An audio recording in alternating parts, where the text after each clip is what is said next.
Dude, let's go. I'm ready.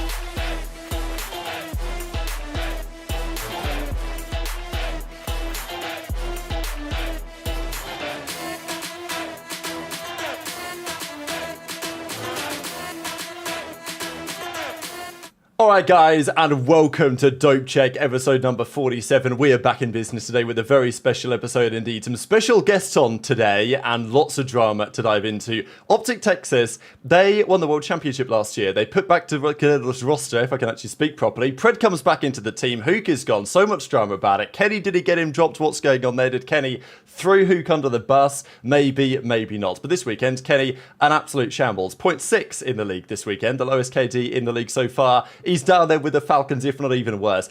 Is a change necessary? What happens next? Are OpTic broken internally? So much reaction today. Does the team need a bit more time to get back on track? Ladies and gentlemen, it is good to be here with you all. Again, Ace, how you doing? He's back in the prison cell, and we've got plenty to discuss. Yeah, it's a great week. It's a lot of narratives, a lot of storylines, a lot of big talking points. We have guests lined up. Again, some guys that the chat have been telling us. We've said a few things about some of them, so I'm glad they have a chance to come on and clear the air, maybe throw some haymakers back at us. So it's an exciting day for Don't Check, exciting day for COD, and we appreciate everyone for stopping by, liking, comment, subscribe if you're on the YouTube as well, man. Trey, what's up? Hi guys, we're back. We've decided to call ourselves the GHC, the Generational Hater Club. We're no longer called Breaking Point. This is no longer called Dope Check. This is the Generational Hating Club podcast, episode 1. I'm only joking. I don't want anyone to think we've changed the podcast name. But listen, we're back. No, we're not hating. We're just heavily criticizing. Listen, the matches are crazy. We're back in action. And listen, some things are going to get said this episode that people aren't going to like. But listen, we've got 1,000 people in the show right now, or just about. And we haven't even started the goddamn thing. You know, we're just running an intro right now. Let's get straight into it, baby, because... Straight into it.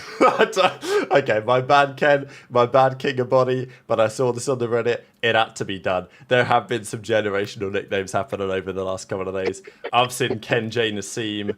I've seen Kensa. What the fuck is that picture? Martin. I've seen Ken of Body. This is a good one. This is a good one. But maybe we'll come back. Fuck is that picture? Maybe we'll come back to this. Maybe we will come back to this. I'm hearing Benjay tweet. Couple of things to dive into. Obviously, we've got lots of matches to discuss. We've got some guests on to talk through them as well, which should be a great time. Before we get there has been a little bit of roster juice hitting the timeline over the last few minutes. And it kind of starts here from Tommy Zuma. This is, kind of live reaction here from the boys this evening. But Zuma says Rostermania ain't done yet. He then says in the replies that this guy is pretty close in terms of Lunarz for Nasty. Now, let's be real. Surge had a great weekend. They're not going to make a change. Nasty ain't getting dropped. So the only way this can be close is if, Lunarz is coming in, but somewhere, right? Not Why did Tommy say close Surge. to that? That's fucked up. Yeah, it's pretty straightforward what he's talking about. I mean, even Nasty's, I just saw this in Nasty's Parasite looking at his well. phone like, the fuck, Ray? Like, we just cooked this weekend. What do you mean close? Who's getting dropped? Yeah, exactly. So, yeah, Parasite tweeted this out. Like, man, Haggy thinks he's slick, doesn't he? He thinks this is like cryptic. So, Haggy thinks he's like Neo from the Matrix or something like that. Like, he thinks he's got this like aura. Like, yeah. He tweeted a picture of the fucking moon. He thinks no one's gonna know what this means. He's like, "Wow, it's coming, bro. What's coming, Haggy? Nighttime? Like, come on now." Haggy's tweets crack me up, man. What a guy. So, yeah, I mean, there we have it. Sorry, I'm a part of the GHC, man. I'm sorry. I actually love this, and I like the GHC arc. But, yeah, so, all right, Lunarz is coming in. Look, if you look at the league, you have to speculate where he's going. Actually, Benjay's done a tweet. Timeline is a buzz because Challenger Scene is talking about CDL changes involving AM players. For what it's worth, usually it ends up being true that the player's getting picked up, but the destination is not always on point. So, and then Benjay says, OpTic picking him up would be nuts. My guess is LAG. Whew, well. I mean, obviously, we've got a lot to discuss on OpTic today. If they went for another rookie in these circumstances, I would be mind blown. But OpTic, man, you never know what's coming next for them. I love it.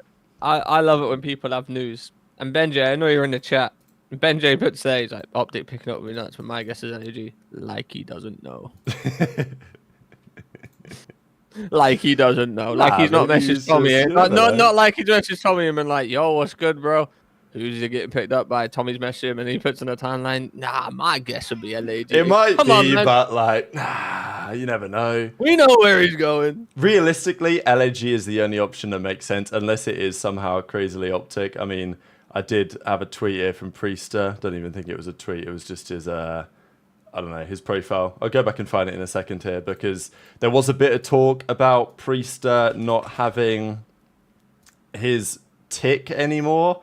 But I don't know if there's anything in this really.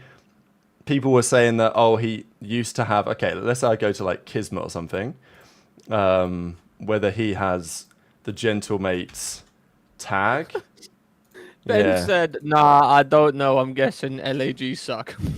Wait, Ben said that. Welcome to the GHC, Benjay Nassim. It's an absolute pleasure. We have a new member. Oh, no, okay, Benjay in the chat, let's go. No, I don't know. I'm guessing.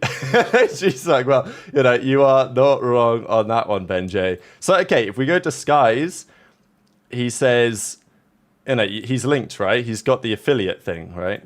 So if you go Gentlemates affiliates, you'll find, I mean, a hell of a lot of people, but I was, okay, Estreal, Kismet, Skies, and presumably Linz is on here as well. If we scroll down, it is crazy that hit that Preston. Maybe Linz isn't on there either, unless I'm tripping. Yeah, I mean, there's someone clearly not Linz involved. is on there. So yeah, either Preston didn't get it, or he never had it, or he did have it and it got taken away. I'm actually not sure. No, Linz has it too. Yeah, no, Linz has it. I just saw that as well. But I don't know. I don't know. My gut instinct says he actually never had it, but I'm genuinely don't know. Because if he had it and now he doesn't have it, then okay, like GG. It's, you know, it's been a pleasure. But nah, he never did. Yeah, that's what I was thinking. My thing is, Lunarz comes in for this team. I don't think this team. I think this team needed a two-man change, not a one-man change. I think we're in one of those predicaments where they're doing so bad. I feel like a two-man change was definitely needed. So. Yeah, I don't think it makes that big of a difference, to be honest. Like, I think it's good to see a talent from challengers come in and finally get an opportunity. I think that's going to be really, really cool. I think he's going to make an impact. He's on a team where he can develop well and showcase his talent. He's not going to be fighting for kills too much in the AR department, so it gives him a chance to stand out. But I really, really don't think that Gentlemates are going to become suddenly mega impactful all of a sudden for this one change. Like, not even, they're still going to be bottom of the league for sure. It just confuses me a bit, right? So this is their record. They went 2-5 last stage. They went to the minor. They lost to Rokkr. They lost to OpTic. I mean, look at this. They've lost, how many game fives they lost? It's tragic. But they go to the major. They lose 3-2 to OpTic. And top 12. Okay, you lost to OpTic. But that was a very questionable OpTic team that bombed out top 8. It's not like OpTic went on to win the tourney, right? So, like, you can't give yourself too much credit there. And then they played Boston. And you guys know that I rate Boston. But still, I mean, getting Neslo'd by Boston, it's pretty rough, right? Especially when Big Wake had a bit of a stinky series. So, yeah, I think Gentlemates, I guess the question really is, Trey, like, why wait after the major? Like, why blow it up now rather than blowing it up 2 weeks ago, right? Well, this is what pissed me off. You've been absolutely cooked, Major 1. Absolutely tucked to sleep. And you've gone, you know what? We'll give it another few matches. We'll see where we're at. And then you think, nah, fuck it. We'll actually make the change now after we just lose a match. You know, this is what I don't get. And maybe they were waiting for something with Lunarz or something like that.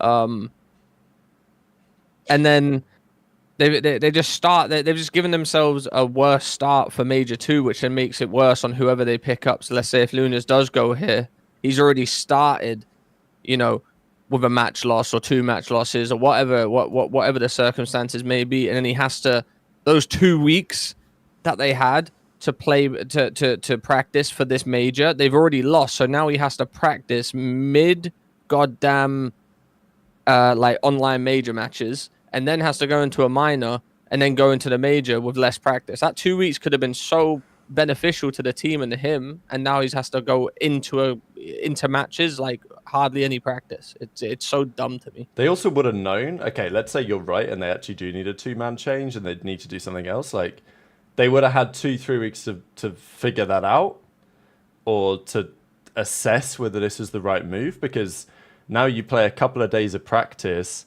Their next game is against Miami. Okay, they play Heretics and Surge next weekends. They will be relatively telling games, and then they play the minor. We don't know who they play there at the start of March, but you know what I mean, right? So, yeah, confusing decision making if this is true. Obviously, it's only rumors hitting the timeline now. By the time that this show ends, we might have an answer.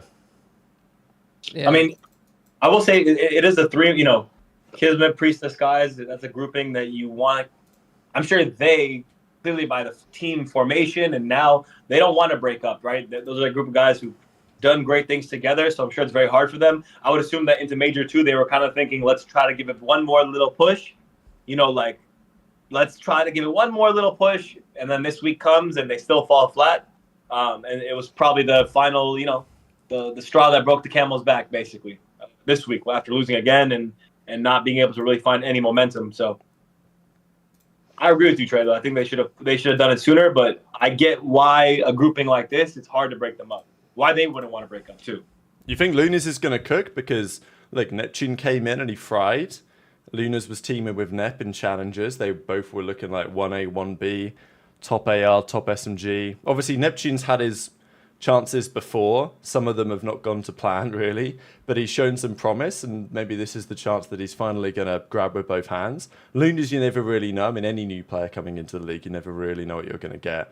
But I think with Gentlemates, they're a team that you're going to be happy to join, right? Like, you look at the league, and there's some teams that maybe you'd hesitate joining because you're not sure about like how serious they are, what the upside is. Most of the teams this year are they at least pretend to be serious teams. And Gentlemates, on paper, you look at the setup, you look at the fans and everything, and you think there might be some value there. But yeah, don't know. How do you think Lunarz would do, Ace, if he comes in? He's going to perform well. I think he individually is going to be shooting. He's going to be impressive.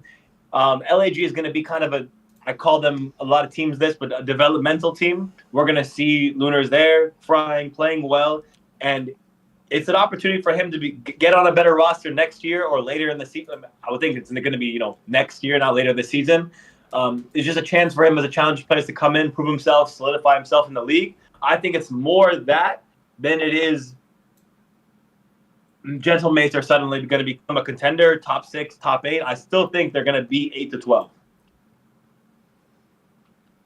The other thing I want to discuss here real quick is, while we're on the topic of Gentlemates, there's a real dichotomy between the reaction of the different fan bases when their team loses. And I'm not saying that one is right and one is wrong, because I totally understand the OpTic fan base having their frustrations about the state of affairs, and I think they're absolutely right to do that. I'd be the same, here at the Generational Hater Club. We don't, we hold no punches, right?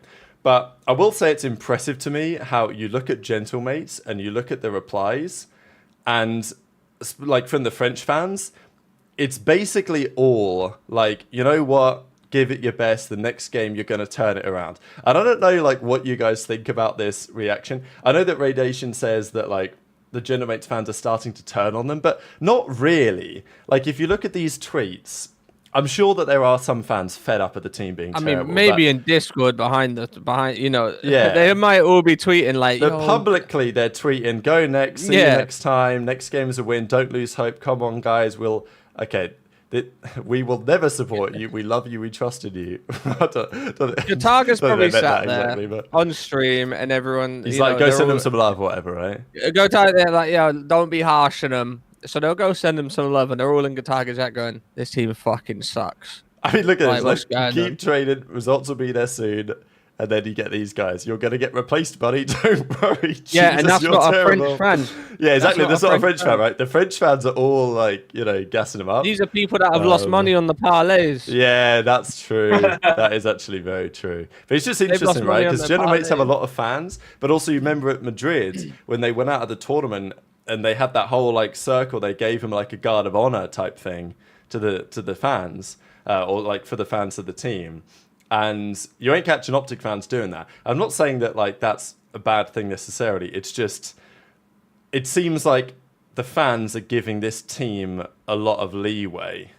Whereas, OpTic get no leeway at all from the fans. It's just how it is. Gotta be a balance somewhere in the middle, man. There's no balance. OpTic fans just, I don't know. You get the one person, the two people in the reply. Like, oh my god, you go through Kenny's replies in his tweet. Fuck me, you might as well. You wouldn't think he played for OpTic. You think he just murdered the president. Yeah, it's tough, man. Sometimes you play for a smaller org, it's less pressure. That's one of the hardest parts. Even when you talk to some of those guys, like you talked to Ant before. I've talked to AG. I've talked to Abizi. I've talked to Simp. These guys, and they'll tell you themselves, like, well, the hardest part about playing for a bigger org isn't actually the playing part. It's the pressure that comes from the fans. You have more eyes on you. When you play for, like, a Gentlemates, Gentlemates have a lot of fans, but you're not going to see them at events that often. It's going to be a little different. So, I just think OpTic fans need to ease up a little bit because, goddamn, it's night and day every week. Week by week. Yeah. If Kenny dies 1 week, they're going to be the happiest people in the world. They're going to think it's a new light, a new dawn. So it's and look, and Rab Big brings up something real good right now. Yeah, this is a clip from Krim from a couple of years ago, but he was making this point basically that, like, on OpTic, it's tough. You're in the spotlight. If you play bad, the fans are on you. Can get pretty rabid. What I find interesting is that the different Reddit threads on it are so mixed. You get people saying, oh, no serious OpTic fan is calling for Kenny to be dropped because obviously he's such an important asset, intangibles, winning mentality, all these things, what he's done for the team. And I still kind of align with that group, but it is becoming difficult to defend. But equally, there are legitimate OpTic fans out there that want Kenny dropped, even if I don't think that's the right idea. Like, that is how it is. There are also fans of other teams that want Kenny dropped, or they want Kenny to stay because he's playing bad. Like, if you're, respectfully, if you're a FaZe fan, do you want Kenny dropped right now? Like, okay, if you're a FaZe fan, if you're a Thieves fan, and you had to choose whether Kenny stays or goes, you were the GM. Are you dropping Kenny, or are you saying, no, we're keeping Kenny because he's dropping 0.5s, so he's a free win? Right? Or are you as a FaZe fan saying, no, drop Kenny, it will be bad for them in the long run? That's a question for me. I don't know what if I was God himself and I'm a generational OpTic hater, what am I doing right now? I think in this game, at least so far, I would, if I'm LAT or I'm FaZe, I think I'm happy with Kenny being on the team right now. I think Formal has said this game is very different than others. How it plays, how you have to strategize, how you play maps, how you break hills. It's how the AR plays itself. So I don't know. It doesn't play to Kenny's strong suit so far, but I think at the same time, for a concession for a lot of OpTic fans, I think the meta will change soon enough. I think there will be some tweaks coming. So Kenny is this is short term. I think it's short-lived. It does suck to see. It does, as a fan, I'm sure, suck to see one of your favorite players or someone who's supposed to be the leader of your team playing pretty miserably. But I think there is a turnaround around the corner somewhere soon. You can't just like be preying on the downfall though and adding to the pressures of it all. Yeah, listen, you will be pleased to know I've played a few rank play games, No way. And this game is the most hectic. it's not a fun game to play if you're trying to play, trying to play methodical. It's just head bash, gunfight, left, right, rhubarb. It's not. It's this game is not good to play competitively. It's fun to watch because it's so head bashy. But listen, if I'm Kenny, I'm pissed off because this game is not a game for people that like Kenny. You can see with, even the people that run the subs. I didn't know how good this sub was. This sub's crazy. This Jackal is actually absurd. I've been trying to tell you, man. And This Jackal is actually absurd. Like even with the G8 attachments, this thing still fucking cooks. I've been trying to tell you. You finally loaded in the game and understand what I loaded in the game and I said, yo, I'm not using this dog shit AR. Give me this goddamn Jackal. Give me the Jackal. Let me shoot across the map. Doesn't matter if it's top hacienda, square hacienda. I'm beaming your shit. The game right now is not balanced at all. It needs to be fixed up a little bit. And I think it's going to benefit a lot of ARs who are struggling, whether you want to talk about Kenny, guys on C9, anyone besides basically Scrap and Celium, generally is kind of struggling. Dashy even has really inconsistent maps in times where, we've seen Kenny drop, or Dashy drop 1.2s. We also seen him drop 0.8s, 0.7s, 0.9s. So there's got to be some fixes on that side of the game, hopefully. I will say this. Just because the game plays how it is does not mean, you can go out and drop these numbers, and he knows that. You're on OpTic, you're on one of the biggest orgs in esports. You can't sit there and, go as negative as you have been. And he knows this. He's frustrated too. Like, I'm just saying from my personal, experience of playing the game, it's not very good to play competitively. But he's got to turn it around. There's no excuses for how bad, they've been performing as a team recently and how he's been performing. There's just no excuses. So, I don't want anyone to think that I'm using this game or the Jack or anything like that as an excuse for him. It's unacceptable. Just one more thing before we get into the games and some of the reaction. There was a bit of drama over champs this weekend. So Hex was talking about he'd like to see champs and EWC combine. I don't like that idea personally because I want as many COD events as possible. And also, let's be real, EWC is only ever happening in Saudi Arabia. So, and I don't really think it's the best for the scene if champs is in Saudi. So whatever, that's my take. He says maybe just do it every year in Vegas. Okay, whatever. We talked about that, I think, a bit on Friday. The drama really was Scrappy did a couple of tweets and they went as follows. He was talking about champs and saying, tell me this champ stuff ain't true because it's going to be so bad. It's ruined, chalk it up completely, he says. Now, people theorize that this was to do with what Hex had said, that maybe they were following through on this. I don't know what the answer to that is. I think, as I said in the video when I talked about this the other day, it's also possible that despite the fact that champs is in Toronto, it's not really in Toronto, if you see what I'm saying. Okay. I think that's what he's getting at, but we'll see. I think so too. Because listen, the champs format isn't going to change. I think there's been some sort of topic on where it's going to be held, and CDL champs in Toronto probably ain't going to be in Toronto just for. Everyone loves going to Toronto. Everyone was begging for it. I looked up the details, right? So the Mattamy Athletic Centre, where we've been the last couple of years, it is a hockey stadium. It seats about 3,800, something like that.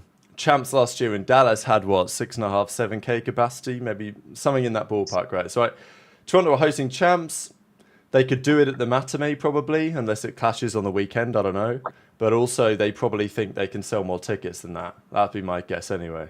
So I don't think that if they don't do it in Toronto, I feel like it won't sell that many. That's tickets. what I'm saying. I think it's a risk, right?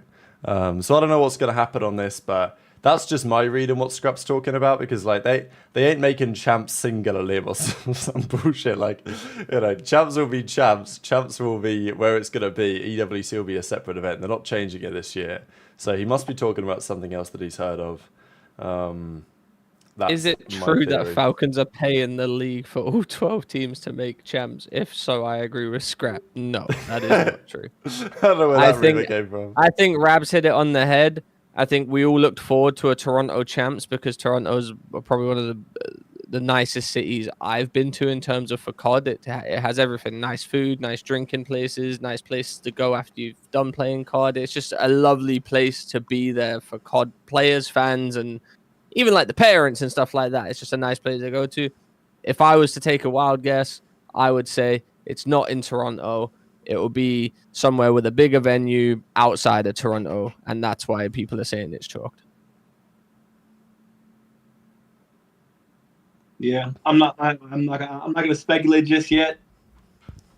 We'll get a little closer. I'll get some info, and then I'll come back with some proper info for the boys.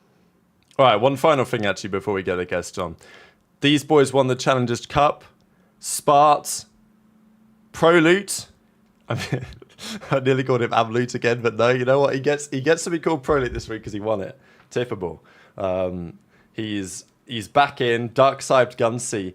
That's my goat. Dark Side. That's my goat. Yeah. Yeah. It was my first NA Challenger teammate. No way. Come on. And I got second in the elite with him. That's my dog right there. He actually came in my stream last night. Oh, what a guy. You know what? He old as shit. Goddamn. He's been playing forever, huh? Nah, he's still young. He's like 20, 22, 23. Wait, how's it? Oh, is it when you came back to the pits? Yeah, when I was LA. Oh, okay. I think when you first started. Fun fact, he used to come around our place in LA to play like the elite matches and the elite tournaments just so we had better internet because his internet weren't that great. So he used to come around mine. I used to order him Panera and shit. We were vibing. What a guy, man. What a guy. Get him in the league. He's the only one. Listen, actually, I'll give him his credit here too. He's the only one from a lot of the scene that actually hit me up on a daily basis or like a weekly basis to see how I am and ask me if I'm okay. Christmas time, message me Merry Christmas, New Year's, Happy New Year and stuff like that. That's a real one right there. That's my dog. Oh, I love that story. Well, I mean, deserving champion in my opinion. Uh-huh. And also they beat, well, I don't know if they beat him actually, but Illy came top 3 after beefing with Prolu live on the stream, and Prolu got dropped. So, I don't know. It's a storyline. But unfortunately, winning now is not the time to win. What you wanted to win is just after Major 1, or you want to win Challengers at Major 2. That's the important weekend. If you win the Challengers event in Dallas, you're going to the league, buddy. Mostly anyway. Ben J. Nassim says, chat, should I get a chain? I think I need some ice on my neck. What? Is that dude, who took over? No, that's not actually Ben J. Is that not actually Ben J? No, his details on his YouTube is about, and it says extremely zesty co-host of the flank. Ben J might have turned the corner, man. You never know. You never know. Okay, let's go games. Guests feel free to join whenever they like, and the cameras will be screwed up. Let me let them know. But all good. All good. Well, Haggy just before we, you can bring them up. Like Haggy did a tweet saying someone's Twitter badge is gone, but just like we said, he's never had one. But I think he's just confirmed it. There it is. The Parasite tweet is coming through. Someone's Twitter badge is gone. Well. I mean, we don't know what he's talking about, but like, I mean, we're in agreement that it wasn't there before. Yeah, so. I mean, but the point, I guess, is that Parasite, like, he's not being very subtle, is he? Like, he does the tweet of the moon, and then he's like, oh, someone's Twitter badge just disappeared. Listen, Haggy might have the worst Twitter of all time. I'm not clicking on it. Oh man, back in the day when you could see public likes, I bet Haggy's likes were going crazy. that would have been not safe for a live stream. I guarantee that one. Oh, we got a Ronnie tweet. No way. Ronnie's taking some time off in the show to pop out a banger in there, is he? Oh, yeah, here we go. I thought Ronnie was only tweeting about OpTic these days. As he takes a big swig of the old water. Yeah, to be fair, Ronnie has been on a generational hate run this week about Kenny. We can have a look at these actually. I thought, what was my favourite one? Yeah, this one was very good.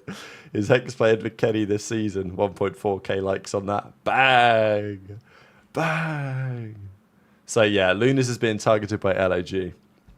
GG, looks like OpTic missed the boat, but like I don't think OpTic have made a mistake here, at least yet, not necessarily. I will say this: if Lunarz does get picked up by LAG, Skies need to pick up the pace.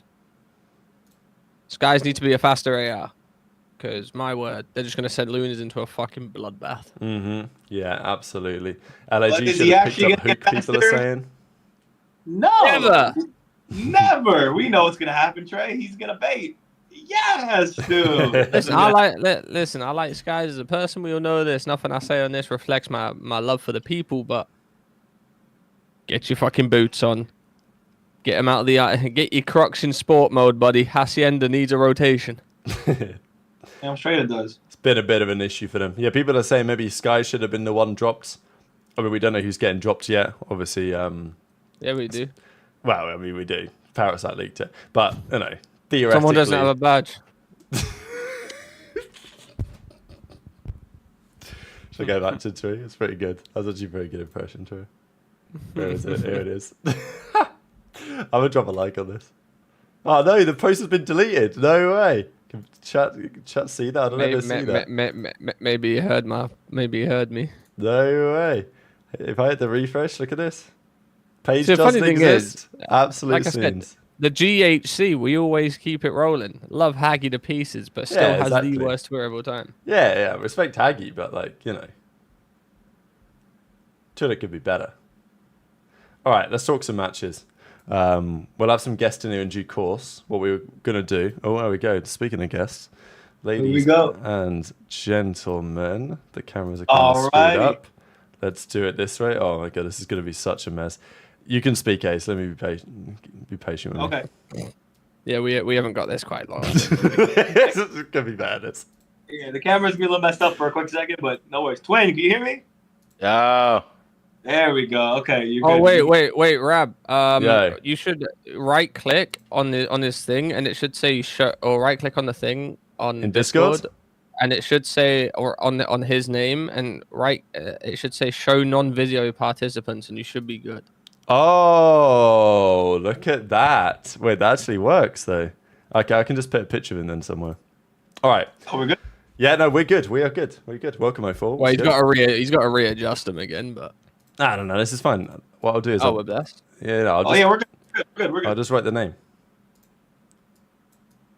Bang, oh bang. That says Ronnie. Good, baby. Yeah, Ronnie. good. All right, I'll do a quick introduction as we're getting this done. We the Vancouver Surge 04 to Don joining us right now to talk about the obvious changes. They're good. They're great weekend actually, and my prediction that their team was gonna turn it around. They just need a little bit more firepower. So what's up, bro? How's your day off? Yeah, it's fine. It's good. Chilling? Yeah, you know me. Always chilling.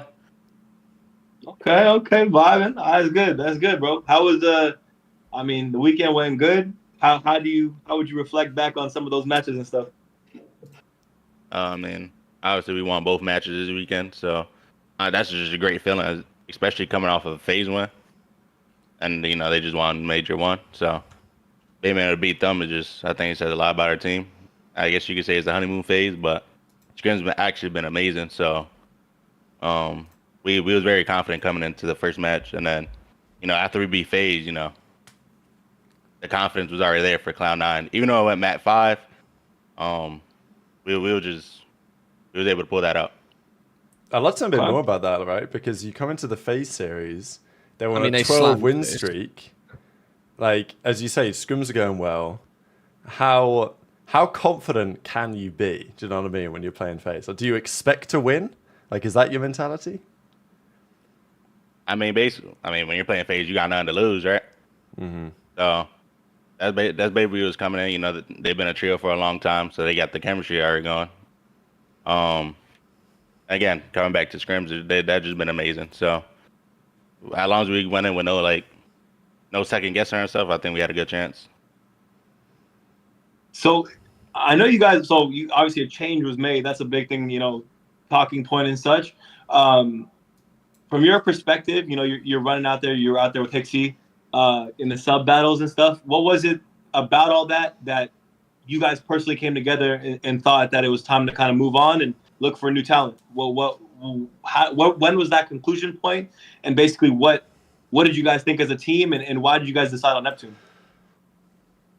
I think for the whole thing with Charlie, I think everybody has their own play style, and I think unfortunately it was just a wrong place, wrong time, and the game's just involved with there's not. I'll say in this game there's not a lot of routes, Yeah. Which in the past guys there definitely was. So that was our strategy trying to come into this year, and then the meta just changed with this game, and we definitely needed some more. We definitely needed more head bashing basically with this game, and when you go down to challengers, Chav was the best guy, and I've been if you know me, I've been playing co-word Chavs for a while, and me and him had a good connection, and then I think it was kind of a no-brainer to come with Trav. When you did this tweet, you might not be able to see it, but on the 6th of February, you tweeted out dapping someone up, and this was, I think, the same day that Hoot got dropped from OpTic.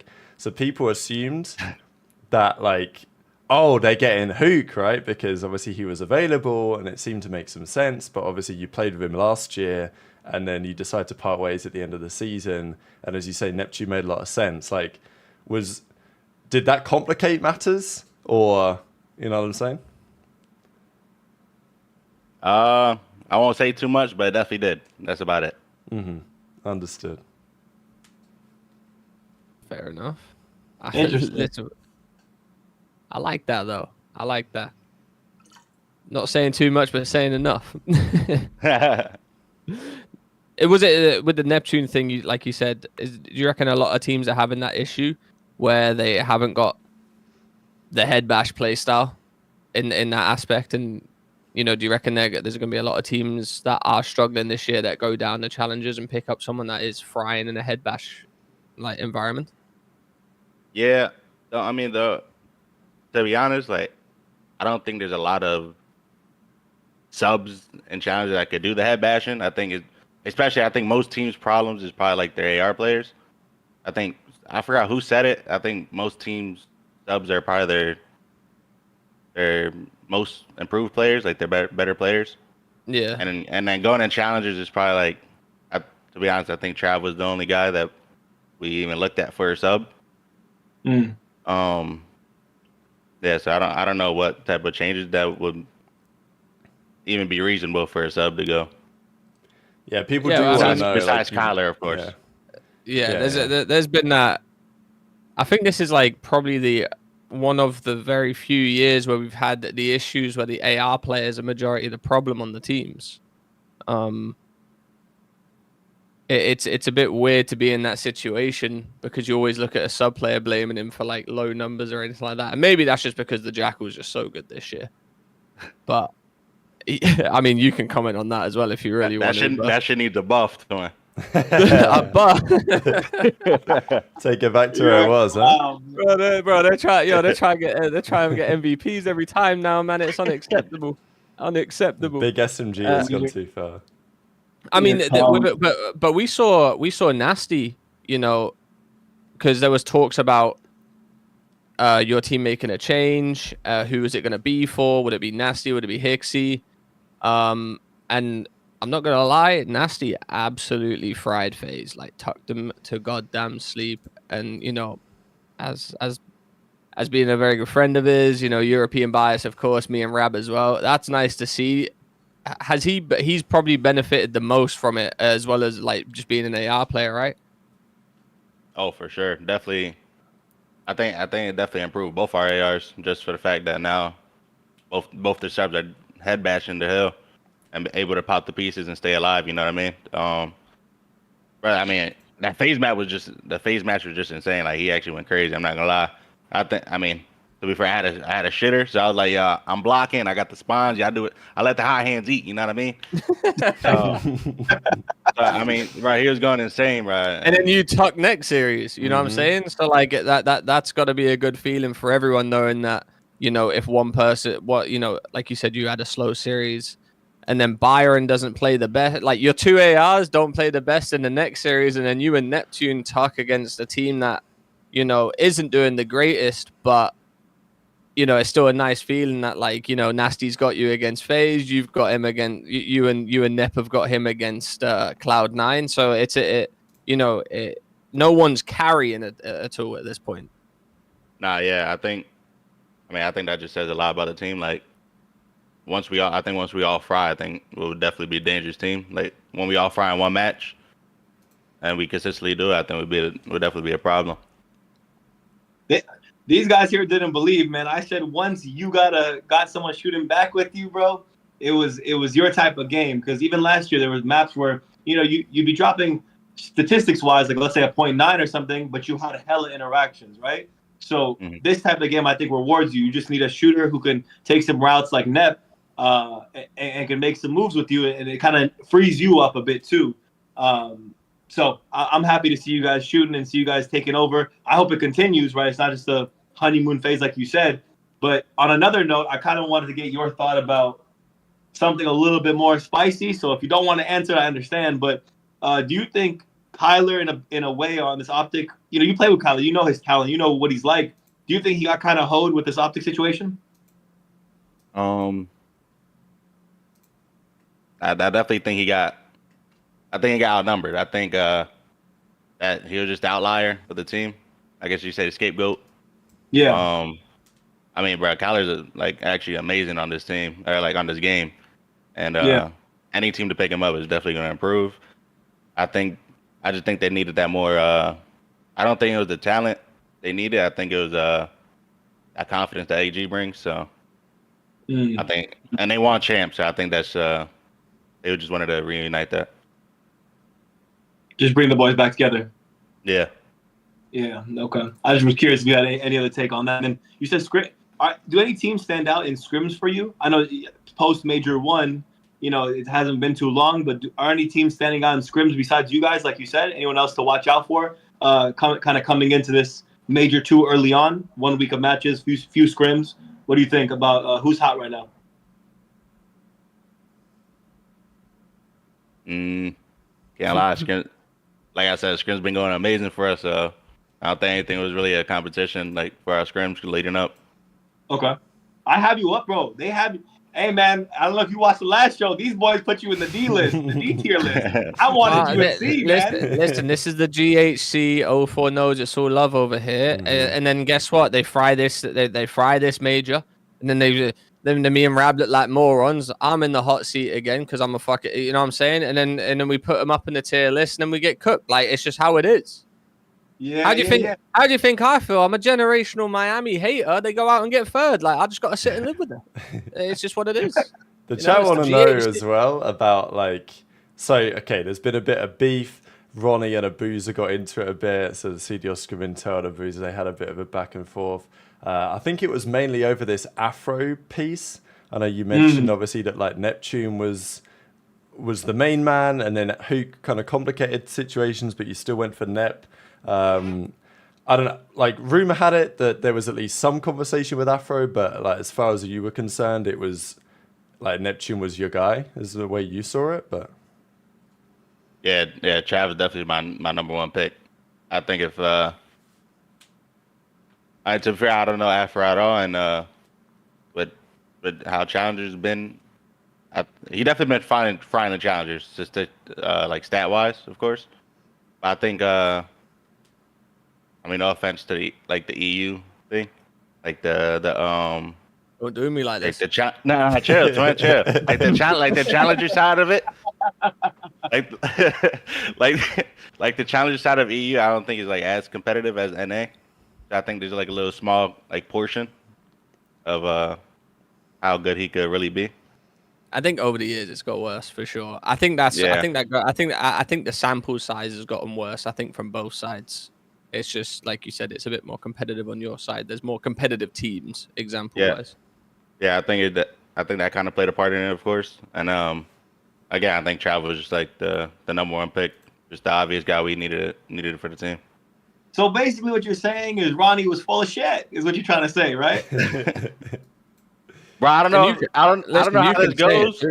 Listen, you can say I feel like they it. be hacking through our phones or something, bro. Because I swear that night we didn't even talk about it. It was insane. All I'm saying is, listen. All I'm saying is, don't breathe when Rostamania's going. You can't eat. You can't sleep. You can't breathe. Yeah. Ronnie You take a is bite there of Chipotle. living in your walls. You take a bite of Chipotle. 04. Next thing you know, whoever you spoke shit about to your parents, yeah, they know. It don't matter. That's just how the COD community works. I swear, bro. I don't know how these leaks be going on, but it's actually impressive how accurate they are most of the time. Ronnie has cooked for the last 12 months. Insane. It is actually insane how they keep getting that. Listen, I slept one time, yeah. No word of a lie. Only I knew about a certain situation. I slept, woke up. It was on the TL. It was on Reddit. I didn't even know how it got out. I must have slept talk. I think Jake Cal tweeted as well. We actually do have kind of confirmation of this now. Just before I get that, I wanted to know for like you and Neff as a duo, how good do you think you two can be? Because if you look at the league, there's a few great SMG duos out there. Obviously, the Tiny Terrors, Hydra and Envoy should be very good. Obviously, Shotzi, Pred speak for themselves. Even Snoopy and Purge have been cooking lately. Mac and Kremp, right? But like you guys, the first couple of series have been very impressive. So I don't know if you really think about it like that, but like the ceiling's high, right? Of course. Like definitely over time, like during practice and stuff. Of course, we still meshing together and respawn and stuff. So we can only get better. You know what I mean? Yeah, New and Estreal as well. Shout them out. Oh, yeah. They some dogs too over there. But before well, now that we know Lunar, according to all the intel and stuff, Lunarz is going to Gentlemates. Your guys' next match happens to be against Gentlemates. So, is it exciting for you to go and play Lunarz and see this new roster, or like is it just another don't care another day in the office? I think for excitement, I think it's more for Trav because that was his teammate. I think it was like last year with Pierce, like me and Pierce, Gunless. Yeah. When I got to play Pierce, that was like my funnest matchup because that was my challenger teammate. So I think this next coming up match is definitely for Trav. He's gonna have more excitement. But we're gonna be looking for the 3L, of course. Hell yeah, bro! I can't wait. I honestly, again, like I said, I have you guys most improved for Major 2, and yeah. Go prove me right, man. Go get out there and prove me right for sure so I can put these two in the hot seat and roast them for about 10 minutes, all right? What's your opinion on, like, one-man changes? Because obviously you guys made a one-man move. There's always a lot of talk about if a team's struggling, they've got to change 2 players, need, like, 1 SMG, 1 AR, and people would make the same take about, like, Gentlemates, right? Like, getting rid of Priester for Lunarz. I might say, no, you got to make another move, but... Because in my opinion, a 2-man move, it feels like a completely new team. Whereas a 1-man move like can improve you, but maybe it's pretty rare that it would take you to like a crazy new level. But maybe it just depends on the team. Yeah, I think. I think you could go for Falcons, that example. I think they keep doing like 2-man changes, and I don't think that's helping them get like better because like what you said. I think what you said is like you're playing with a new team. You know what I mean? I think the one guy change. I mean, it's not gonna work all the time, but it's just you get some new energy in there. I think I think Travis did what I did last year. How I came into the surge last year and I was able to work with Kyler and just bring some life to the team. I think 1-man changes are pretty good, depending on who you pick up. I think it all depends on how far down you are too. Like you guys weren't necessarily terrible. You know what I'm saying? Like you started, you finished, what was it, 4-3 in the first quals, and then went into the major, and you guys didn't necessarily get absolutely slammed either. So, I always say to Rab and Ace that when 2-man changes are a thing, it's like when you look at a team and you see the vibes are an all-time low, or you know, they're 1-6. Like something's got to give, you know. And Yeah. like you said, it's like a new team, and you wake up, you're excited to play with these new players or a new player because they might have some insight that you guys don't know, or like it's just exciting to get some fresh energy in there, like you said. So, you know, that's what I mean about it. Oh, for sure. It's definitely some new life. You definitely get that, like that new team feeling when you get a new person. And you know, I like S&D with a new player. That's what I like the most. When you pick up that new player and you're like, wow, how are we gonna be in S&D? And like you look at it and you're like, fuck me, we're actually fucking sick. I think that's another reason Trav is like our guy too. Like, bro, that guy's insane at S&D, and he's always grinding 8s, bro. So it's like, he's always improving. Yeah. No, that's good. That's excellent. Well, People in the chat want to know as well, just like there's a quick one. There was a lot of talk about you guys living out in Vancouver, right? What that means for the internet, the server cheese, you know, the online stuff. Obviously the servers probably aren't ideal, but it seems to be working pretty well for you guys so far. Like, how is it living out there? I've never been. Seems spectacular.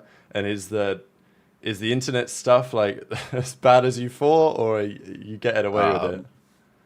I'm not gonna lie. We might just be on our online team, bro, because with that land performance, though. No, but I mean, the internet's like, you know, again, it's not the best. Obviously, we're winning stuff, so it's great. But other than the internet, bro, Vancouver is actually insane. The views, anywhere I went, like all the places I travel, I think Vancouver is probably the best, like,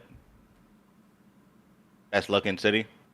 And I'm gratefully just able to go over a balcony and just see a lot of it. It's just amazing. A little bit pricey though, right? Talk to me a little yeah. bit. Oh, A little bit penny over there, right? Oh my days. Holy. Even Shotzi Ain't couldn't cheap, afford a man. house out there, I heard. Hey, I know that place ain't cheap, bro. Motherfuckers looking out at rocks and shit, and I'm like, damn. I wonder what the for food sure. prices are like over there. absolutely. Well, damn. Well, bro. Again, it's gonna be a good time for you guys. I'm excited. Any final thoughts? Final message? Just you got 1,500 people listening. You got any final words? Shit. Talk some shit. Talk some shit. Well, shit. Okay, yeah. Nah, I don't got no beef with nobody yet. Not yet, mate. That's what I like to hear. That's what I like to hear. Now, I leave on to go know whoever's a Surge fan, I appreciate you. Appreciate Yeah, you bro. hopping I on. like that. We appreciate I like you. Thank you. Yeah, appreciate you, man. Later, bro. Thank you, guys. And just like that was 04. You know, It does sound a bit like Kenny, you know. People in the bro. chat are He saying does it. sound like, bro. He does. Just He sound- does. So he got a little bit more like twang. than Now you Kenny know why I has. like 04 because he's not a man of many words, but what he said, whatever he says, hits home. That's It what they does hit call home, aura yeah. these days. Yeah, You know what I'm yeah. saying? And listen, I love the fact he's a part of the GHC. I rate that. You know, welcome for coming on. You know, he doesn't want any beef. Yeah, he's a member of the GHC. Yeah. He said he very clearly said like he was thinking if he had beef and he would have addressed it if he had it. 100%. That's because no one wants to smoke with 04. He's only been in the. I No mean, one. Sib tried. I don't know him well. How'd that go? Sib's got to chop his bollocks How'd off. those balls taste? He ain't got none. Got none left. He took him off him loud last He year. took it. Yeah, he had to chop him off. And he took him off him Yeah. again He ain't last got- weekend. He's only got a knob. So 04's like, I mean, he could have called out Lil Man, but he didn't. he's waited for his next Hey. one. He already won that beef. you Hey, know? hey, Rab, what is it? The way 04 said that, tough. Tough. Just tough. I'm seeing tweets. People are telling me to hit the timeline here. Let's What's that? let me load up Twitter. Uh-oh. I think I'm getting baited a little bit. We're getting. The only Come one I on, have don't- seen is this one from DRAZAH. He says, people forget so fast. You think he's talking about P-Dog? Oh, Omit Hook. Wait, Hook's back in challenges? What? I'm searching up Hook. I'm telling you, bro. Is this What's a going mistake? on here? I'm telling you, Hastro's coming back, twin. Uh-oh. Oh, I don't know. I think I'm getting baited What's again. going on, man? I'm definitely getting baited. Who would you rather have, I mean, Missing listen, Thumb Illy or Kennebody? how is Hook like? How is Hook in challengers? What is happening right now? Well, I don't actually know if it's true. I think it got banned. The Okay. only tweet I seen here is, oh, he's talking about Kenny. Yeah, maybe Charles is talking about Ken. Ken a body. Okay, people are reading this as Kenny's been dropped, huh? Because Charles is like, oh, people forget, Kenny's gone. But Or maybe DRAZAH just like forgot his keys somewhere, and like he's just like, oh shit, like people we just forget so like, fast. Yeah. Yeah, like people just forget where they like misplace things and shit, Or- Yeah, that's 100%. Or DRAZAH is just reflecting on the COD scene and thinking about how people just in the COD scene always forget so fast. I'm sure Parasite's got a tweet for it, Trey. Oh, I'm waiting for that one. I'm waiting for the Haggy quote tweet on this. I will be there.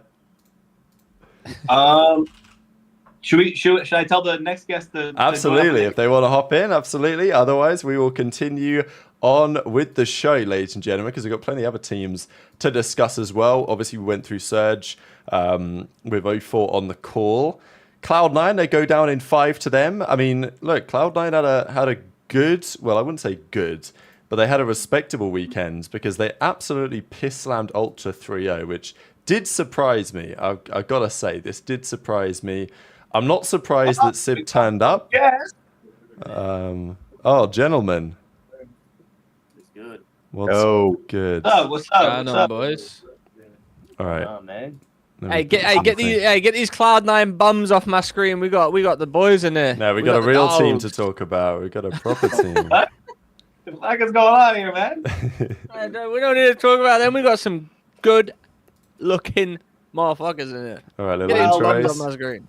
While Rab takes care of the cameras and putting them on the screen and everything, just an introduction. So whoever is in here listening, we got Rokkr's very own PaulEhx and Estreal joining us right now.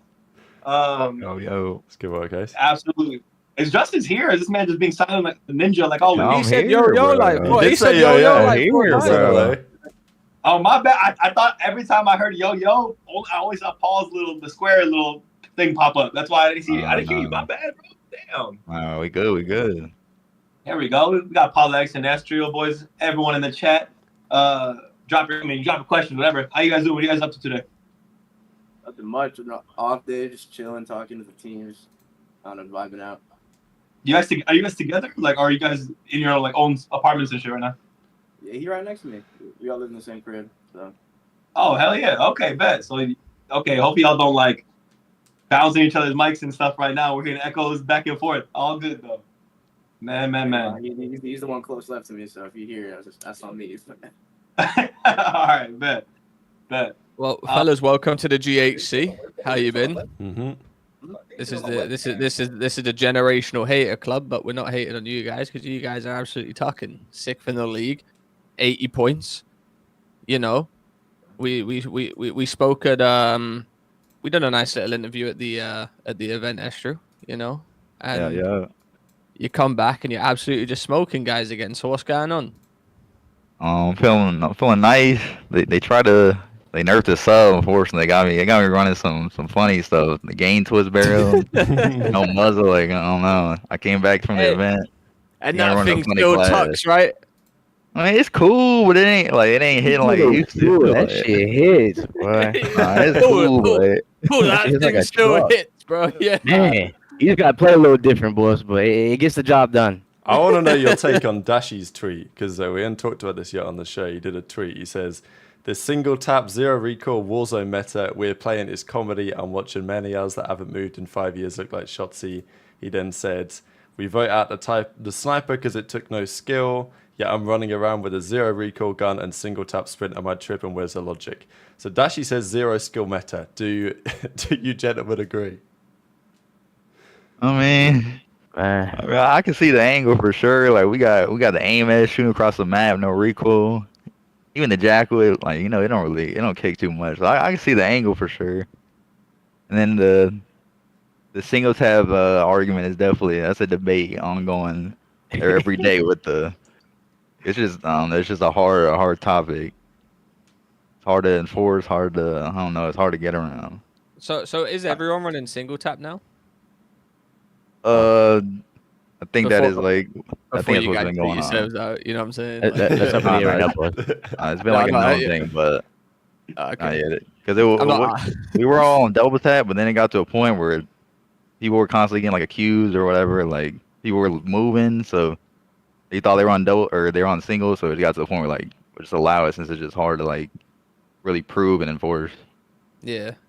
The iron But- the iron boots guys were looking like prime shots here on the map. So he said, Yeah. "Nah, like this, we're putting on the single tap because I don't trust none of you, motherfucker." I feel you. I feel you. Mm-hmm.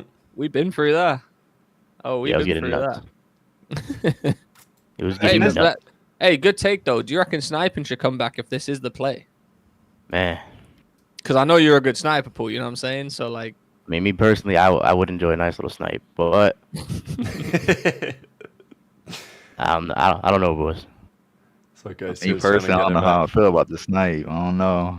I mean, I get so much dope if I just like ran out quick till somebody ran away, but I know Estreal don't want to. He wants to hit a quick shoulder peek without getting domed. You know, I know why you don't want to. I feel like you just need like smokes with snipes, kind of. I feel like they kind of go hand in hand. Yeah, But I no, don't they know. do. They Some do. of these maps would be wonky with a sniper, like going like red card top 3 with a sniper. Like, I don't know. Some of this would be a little wonky. All right, Paul, we've got to talk about your redemption arc because, going into the major, it wasn't looking so good online. I think there was that one map. I don't know if it was against Cloud9 maybe, but like you started off like 2 in 10 or something. You were having a rough one. And I think it was this protocol against Cloud9, the game 4. And then you turned it around, like you locked in. And literally since that moment, you started off like Kenny numbers. And then you turned it, my bad. You turned it around and you had an insane end to the map. And since then, you've been like non-stop. Okay, you've been great online this week, but I don't know. It's almost seemed like a flip switch to some degree. Like you figured it out.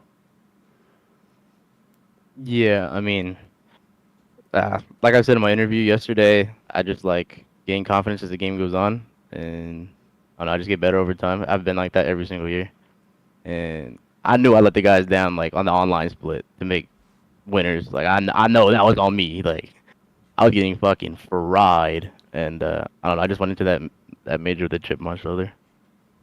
What is it? I mean, you it's very general how you said that, but what is it specifically? Is it getting comfortable just playing with your team? Is it watching other people, like scrimming people, understanding their tendencies? What's the difference that develops over the course of the game for you that made it so hard in the beginning that you're kind of getting into rhythm with now? I just think I had to realize that I got here for a reason, and I do have that talent, and play with more confidence and take my timings more instead of, I don't know, playing like a turtle. And so I don't know. I'm taking all the timings correctly now. I'm getting all the timings down, so I'm just playing way more confident, basically. Okay, just getting familiar with the map and the timings and such, just as the game goes on. It's not even that, bro. When you get leaked on, you're like, damn, boy, do I really want to push that right now? but then, like, I don't know. You got to force it because, like I said, at the end of the day, I'm a pro player, like, and I know what I could do, so I gotta do it. I think I also think for you, Paul, it helps with the players you're with. Like everyone's in the same situation, You it's not like you're being singled out. It's not like you've joined a team and you feel like you're a scapegoat or anything like that. It's just 4 boys just running around the map together. Win, lose. You've grinded out at the end of it too. Yeah, no, we got some dogs on this team, and we're all really close friends. Like we all live together, we all chill together, we're all close, and I don't know, we keep it 100 with each other every single time, no matter the sitch. So, yeah, listen, we ain't going out without a fight. I'll tell you that right now. We going down swinging. Is how blessed do you think the subs are in this game? Do you think the gun meta has been one of the reasons why it's been tough to get going as an AR? Man, with that long barrel, shit was getting wicked. I'll be honest. But nah, it's not. I don't think it is, bro. Because there's ARs frying. I just think, nah. You think there's some cheese or some bitching going on? Yeah, people just being pussy. I'll be honest. I will say this though, Paul. the way Yeah. you say you're getting more comfortable the more the game goes on. If you look at, obviously you haven't got them up right now, or whatever like that, but we just on the Breaking Point website. Make sure you guys go look at it. It's a good website. You're not lying. Everything, from start to finish, from minor 1 upwards, you've just got better and better and better. Like we've gone from like 0.8 to 0.9 to now you're dropping consistent ones. So listen, Justice whatever is you're honestly doing, the same kind of like. I feel like you got better as well. I mean, yeah, like I don't know. I give a lot of credit to my teammates for like still having that trust in me. You know what I'm saying? To like go out there and do my thing, and obviously Dan too. Like Dan is the guy coach, and so is like .zip. So I they've think helped me a lot. Dan's a good people person as well. Like even Yeah. just from playing against him and just chilling with him like at events and stuff like that. Like he's Yeah, a good people person. He don't make you feel like you've done anything wrong or anything like that. He's not like one of those hard coaches. If I've had coaches, even Ben J. Nassim, when I was on FaZe, I had a bad series, he'd let me know about it, which that might be the worst feeling of all time when Ben J. says that to you. Let me tell you that. Yeah, Yeah, I was that gonna. wasn't right with me. Is there something special about having an ex-pro player and someone who's very analytical like Danny, like Looney? How helpful do you think it is to have someone like that in your corner, kind of guiding you through the rights, the wrongs, the mistakes, the maps, the scrims? How big of an impact do you think it has for you guys, especially a group of young guys? I mean, Dan's a legend. Like he has so much experience. I mean, I'd rather have him than goddamn Ben J in my year. I'll be honest, because he's been there and done that. Like I'll be honest, like I don't want someone that hasn't played the game at the highest level and won. Like I don't know. In my opinion, Not bad, Ben. I think like the biggest thing is definitely like they're not gonna be like as hindsighty. Like they're gonna understand like why you do something in this situation, or you know what I'm saying. Like they're gonna understand like your POV like more if they are like a former pro. I'd say. Especially because like Dan's a sub. Like if I take a route and it don't work out or something, he's gonna see like why I took that route and just obviously be understanding of it. He gets quite a lot I of think it's, like, a criticism, big thing. Looney. Like you feel, but obviously people don't know, do they? Right? Like they're not in the scrims, because obviously Dan was a great player, always a great mind for the game, good leader towards the end of his career as well. But people can only judge a coach on like the team results, or do you know what I'm saying? It's like Yeah. But it's nice when the coaches get their gas. That's what I feel.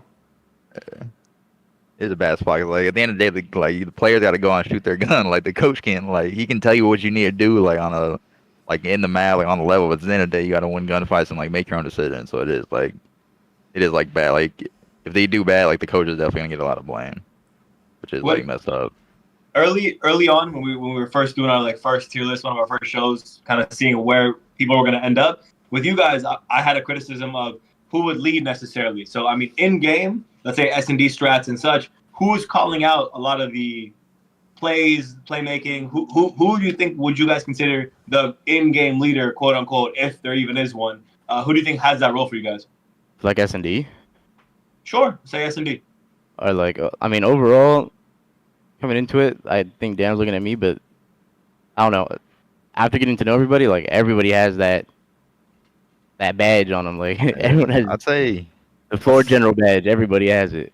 like honestly, Paul is probably our like most consistent like S&D caller, but I think we're all like moment or like in the field like players, like we know like they're gonna do something, like we'll call it straight like on the fly. Like I'll do it like Dill would do or Gio. Like I definitely say like Paul is mostly our most consistent S&D caller, but I think we all like we have a feeling we know something to work, like we'll all call it. So Unless it's Hossie, that's all Jay. That's all justice. If it's Hossie, boys, BO4 6 years, man, you got it. like, I would say that map, I'll be I'm like, Justice, you got this one, boys. I want to Well, know for what the was most part, going we all through take turns. your head, taking you back to the major. Man, Map 5 versus Miami, red card search and destroy. This is almost like the quintessential Rokkr map in some ways, because obviously you guys talk about how you're a gritty team, never going to go down without a fight and all that. You go down 5-0. I don't know the last time we had a full sale 5-0 comeback. It's good for years ago, I think. There's only been a handful. Did obviously poorly find yourself in the 1v1 right at the end there.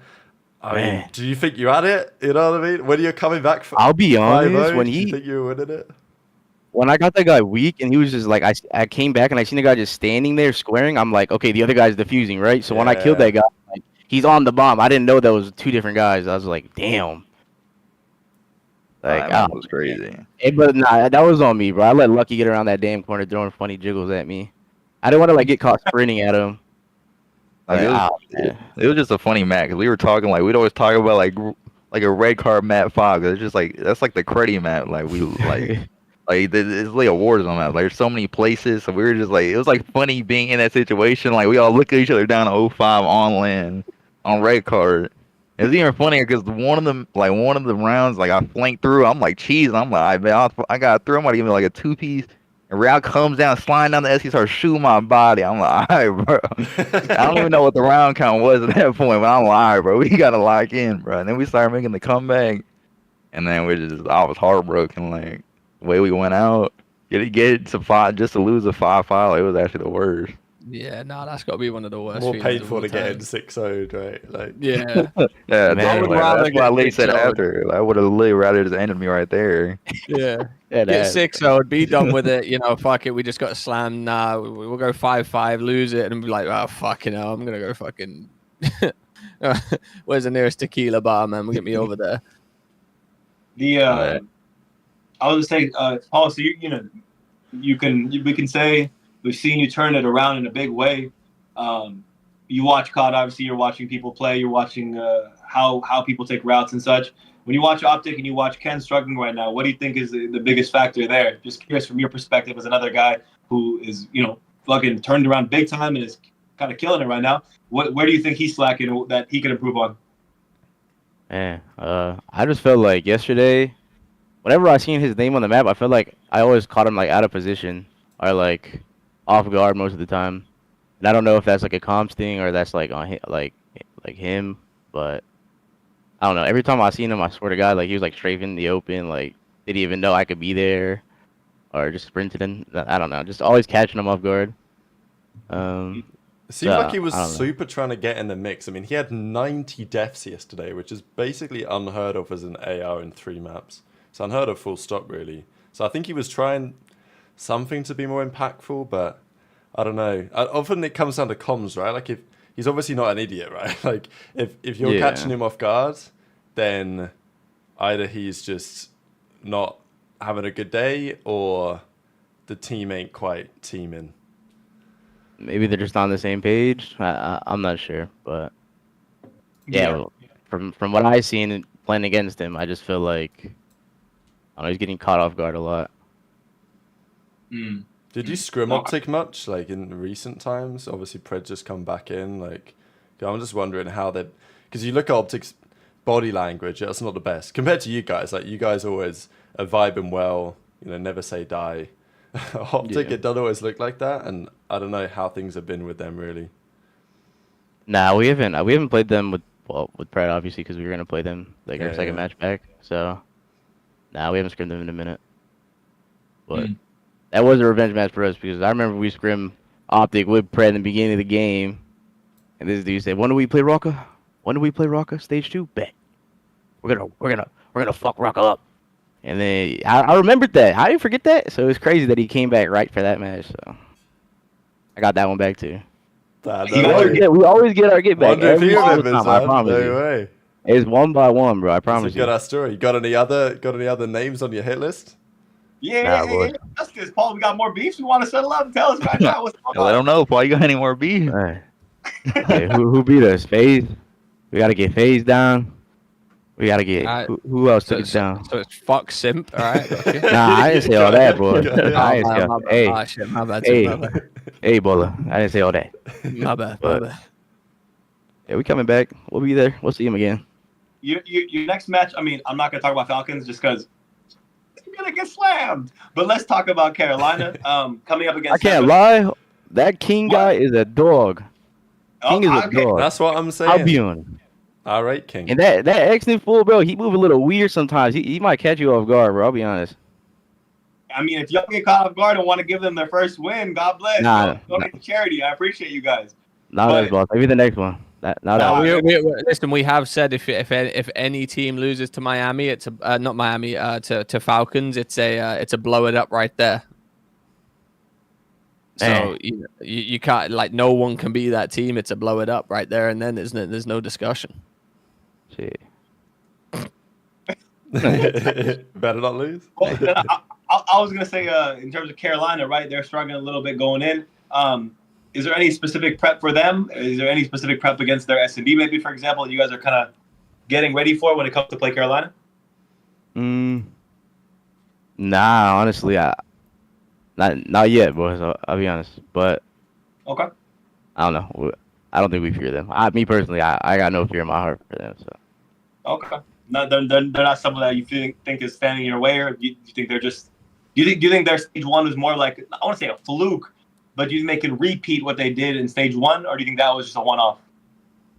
they definitely can. Do I think it will happen? I'm not sure, but I mean, I turned it around. I mean, it's been 2 matches, and I guess that land match.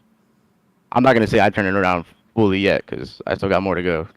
2 matches, but they could definitely do something. Like, I'm not gonna say no, but right now I'm confident. The team's confident, and I'm gonna keep it going. So You got a little FaZe Thieves back to back. I mean, you don't play the same weekend, but after the minor, you play FaZe, and then the weekend after that, you play Thieves, and then Surge. So some pretty juicy games. Do you think FaZe are for sure the best team, or because obviously it was Game 7, Round 11 at the major? Thieves looking pretty good. FaZe just lost to Surge. man, I feel like it's pretty. I don't know. It's pretty iffy on them. Didn't they have the Neslo in the finals, right? And they lost. Yeah. I mean, they just got caught by Vancouver. I don't know. Hard to say. The meta of this game, I think, makes it. I'm back in the idea that this game is so messy and so head bashed that, like, anyone could basically win on any given day except Falcons, basically. shit, you That's never kinda- know, boys. And LAG. You give them a triple protocol, they might make shit shake. Man, Triple Protocol sounds like hell to watch. That's a good question, though. What do you guys think about the map pool? I mean, Oh, okay. Damn. I don't mind it. Justice, you want more BF4 maps back? Let's get me Arsenal. Let's get me Freak. Yeah, definitely. I'll take a little Arsenal frequency for sure. I can't lie. Maybe a little rewind, boys. Man, But on the Arsenal, might be a little funky. They might make the sliding doors like actual doors. Like they might get wicked. I Oh my don't know. god. I don't know. They might. They I would don't even do want to give some them no shit like ideas, that. but they might. Run Don't my say map. that. Hey, they hear the pro say doors. That fucking door's there. Let me tell you. Let me Oh, fucking no. tell you. Oh my, wow. Yeah, bro. Rewinding, honestly, is an interesting point. The thing is, what do you guys think about the way that the pros do the GAs? Just because it annoys me a little bit. I understand what happens, but anytime something is removed, it never comes back in. I don't know if that's ever happened. Even if one of the ARs could come back, like maybe the M4 could have come back instead of nerfing the Jackal, or Rewind as a map could come back in. It just never happens. Or the snipers, for example, obviously we talked about. Because Rewind, it could improve the map pool. Obviously, the teams, I guess, are hoping for bigger and better than that. Because I don't think Rewind was great, but it was probably better than, like, I don't know, Skyline Search or something. Like I said, I do think Rewind was pretty good for like Hardpoint and S&D. It's like tricky because even when you look at like some maps, like Protocol, like when you look at it like from a straight map, it's like a crazy map to you point. Like there's zip lines, like I don't know. Like when you actually look at the map, it is like a crazy map. I guess there's zip lines that go up the building. Like I don't know, it is like a crazy concept. So I could definitely see the angle of getting Rewind back for something, but I don't know. Definitely could be that debate, but I don't know if that's for us to decide. I don't know.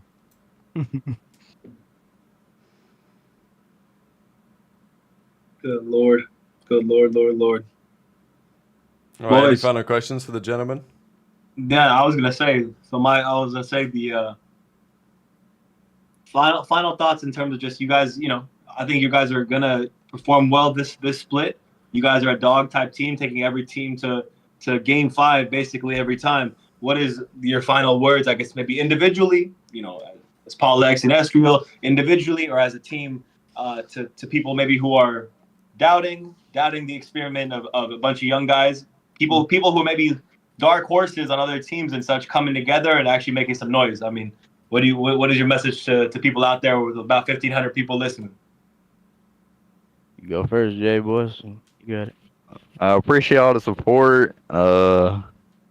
Really, especially like Paul, like he caught like a lot of flack, especially for I guess his performances, but he definitely like been holding it down and just kept grinding, like didn't let it phase him. So definitely, I say like a big shout out to Paul and like the team in general for sure. Even we had like a rough. I think we lost 5 matches in a row after our 2-0. I think just all of us just grinding and not like worrying about it. I think that's the biggest thing. But definitely shout out to Paul and all the boys and everybody supporting for sure. Yeah, Just no, quickly, the Jay, team Lane definitely- dropped 5 and said, "Why don't you stream more? Shoot straight, good personality. Let's run up the Twitch money, baby." I don't know. I'll be lagging. I do need to start streaming. Like, I don't know. I try to get him on it, bro. I try to get him, bro. No, it's hard. I feel like there's nothing really. I guess I could hop in the 8, but like ranked is chalk. Don't I do definitely it, boy. could throw some 8. Ranked is Nah, is bro, what it is. I'll be peeping pool stream. That guy be Man. grinding S&D, grinding rank play. I'll be peeping pool. Don't That's worry. what I'm saying, Paul, he be grinding Yeah. like They he be hacking on me though, Trey. They be hacking on me bad. And Hey.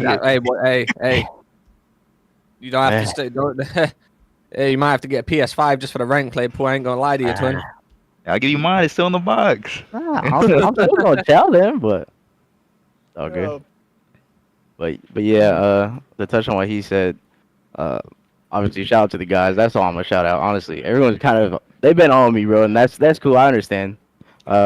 Even since day one on this team, I told them I'm pretty self-aware. Like I know, like you don't gotta tell me. Like I understand, and I'm gonna do what I'm gonna do. But I just want to shout out to the team for like holding it down and getting me through that time. So yeah, but just keep faith in me. Absolutely, bro. You've been looking. Pleasure, gents. So we appreciate you, boys. Yep, Best thank of you. luck man. next weekend. Thanks Yeah, for hopping on. Later. Talk to you soon. Later. Thank you. Speak soon, Later. gents. Take care. Shout out the Rokkr boys, man. PaulEhx, Estreal coming in, and I appreciate Paul for even coming in regardless of no one really said anything crazy. So I mean, not us or the chat, but like even people, he could come in and the chat could say some wild stuff or be very negative towards him. So I appreciate him still popping in regardless, facing it, and he just to add too, he wanted to come on him. I had Estreal, and then Paul said he wants to come on too. So I like that dog in him. He has some dog in him for sure to come on and be like, yeah, I want to be there. I want to talk. I want to see what the people say. So shout out PaulEhx, shout out Estreal, shout out the Rokkr boys, shout out Danny, shout out Looney, shout out Gio, shout out Nero, shout out all the boys. Man. Yeah, that's what I was gonna say. Not just those two. Shout out the Rokkr. They're frying right now. Shout out Nero. Shout out his girlfriend. She's in there too. Absolute pleasure.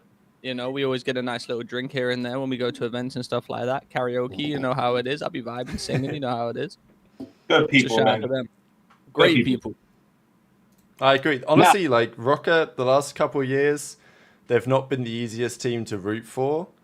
At times, that's just my opinion, but I really like this team. I think it's class. I think like people want this team to do well. They're kind of that dark horse team that doesn't really have any haters. Everyone kind of likes and wants them to deliver. Seem like likable guys. Obviously, PaulEhx was getting called PaulRx for a while, but that's turned around now.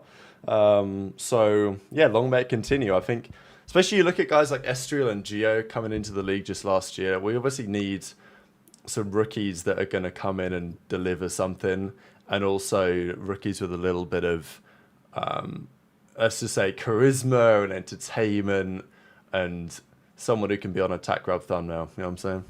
So that's what I'm looking for right here. Yeah, he's some talent, and again, I like to see a turnaround story. So seeing Paul finally shooting back and such, it's like that's good to see. He was just getting comfortable, and I'm glad he came on and wanted to talk a little bit more about it. He was open with it, so God bless. I think But it's now, such a big deal that like they're all together in the same team house. Do you know what I mean? Like I feel like that's such a big deal that obviously people talk about friendship cheese, but when he said that they're all living together in the same spot and they're all boys, I'm like, they're going to be better than half the league just on that. Well, I because of the personally talent. hate it, but Yeah, well, I get that. I don't. If I was a player, I don't know if I would like it, but I think just with the way they are with each other, like Not a single team else has gone well for me. Let me tell you that. I mean it more like the fact that they're doing that is like a positive for their team. I don't know if you know what I mean, but yeah, I'm not saying it went well. No, it's cool. It just works for some people, don't work with others. You know. Mm-hmm. I think it works best for a group of younger guys. They're all younger, generally new to moving out, and all they have right now, most of those guys is like COD. They don't have a lot of other stuff going on, so it can be chill, just be in the house. They're new to being on their own, a lot of them. So I think that's gonna work in their favor. They're actually gonna care about their teammates, and it's gonna be a difference maker on the maps, and you're gonna see it. And their comms, like when you watch their comms, you watch them. Just again, you mentioned their vibes, and then the cameras. Even when they're getting fucking bullied, they look good. They look like they're laughing still, and they're still like enjoying being there, and the energy's not dead. So that only happens when you actually like the person you're playing with and sitting next to you. All right, who else are we going to roast this last weekend? Because there were a few games. We'll talk about FaZe in a little bit when we've got another guest coming on the show.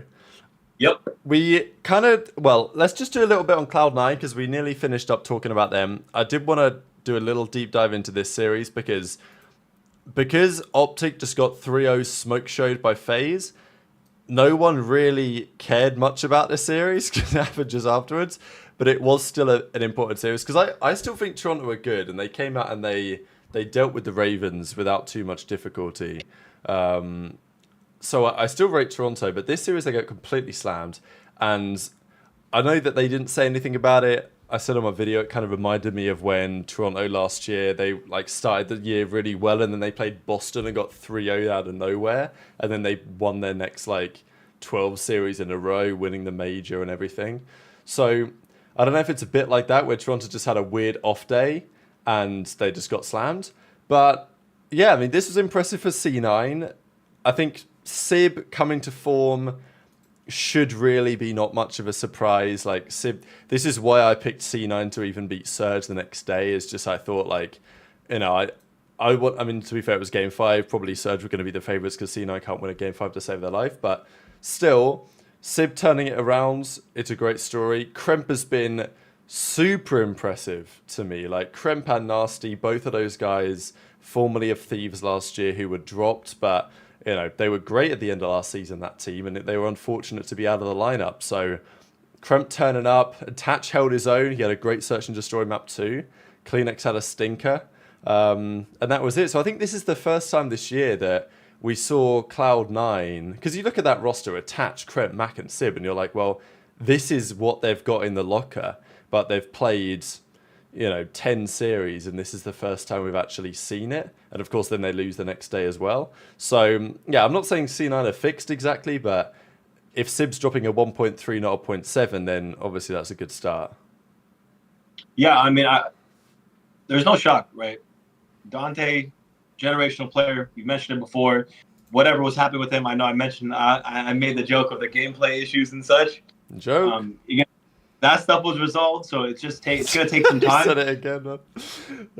Yeah, I mean, it got resolved, and he's finding some confidence. I think also his AR duo needs to be shooting back to enable him to perform well. It's not shocking, even with Dashy, right? People will hate on C9, but Dashy will have bad maps. But if Ken's going 0.5, 0.6, 0.7, Dashy suffers as well because he has to pick up a lot of the slack. So I wasn't that surprised that Dante wasn't performing well generally. How bad it was obviously crazy, but I wasn't surprised he was performing badly. Now looking at the team, I guess the Toronto win is a big deal.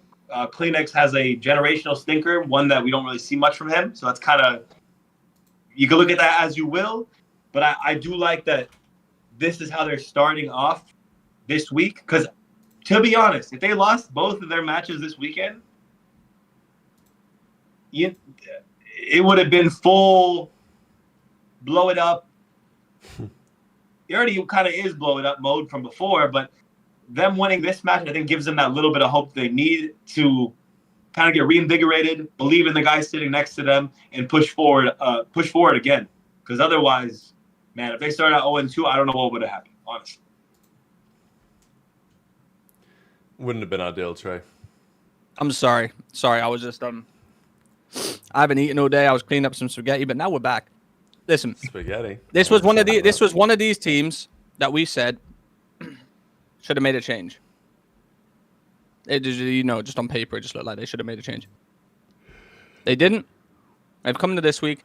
They've started off, I don't want to say hot, but they've started off better than they did last split. Is it going to be a turnaround for them? That's what you hope. Sib shooting, they don't look terrible, but they certainly don't look good. It's all about how they progress from, like you said, Ace, this weekend. How they've started 1-1, beat a good Toronto team, even though, CleanX didn't have a good one. And just see where they go from here. Now, I think everyone's in this, unless something drastic happens in the next few weeks, every team from now on is probably going to stick like this for Major 2. So your only time to change was this weekend and the 2 weeks prior to this. So every team you see now is probably going to stick the same unless Scump comes back. Something like that happens. Don't get them worked up, man. Hey, relax, bro. Don't get them worked up. Give them any ideas, man. Yeah, you're about to get this chat real. There's still opportunities. I wouldn't be surprised if teams still thinking about it, but I know what you mean. We're just getting to that. We're getting to that iffy stage now where it's like, shit, if we make a change right now, we're going to still be asked for the major? Or do you reckon we could honeymoon period it out? Because how many days is there now? 30? Until the next major, yeah. 30 days till the major? We will be there. GHC. I will be there. Hey, I might get some merch made for us, guys. What do you think? I like that. Hey, would you guys buy generational hater club merch? GHC? I think, hey, we'd be. It might actually work. That kind of bangs.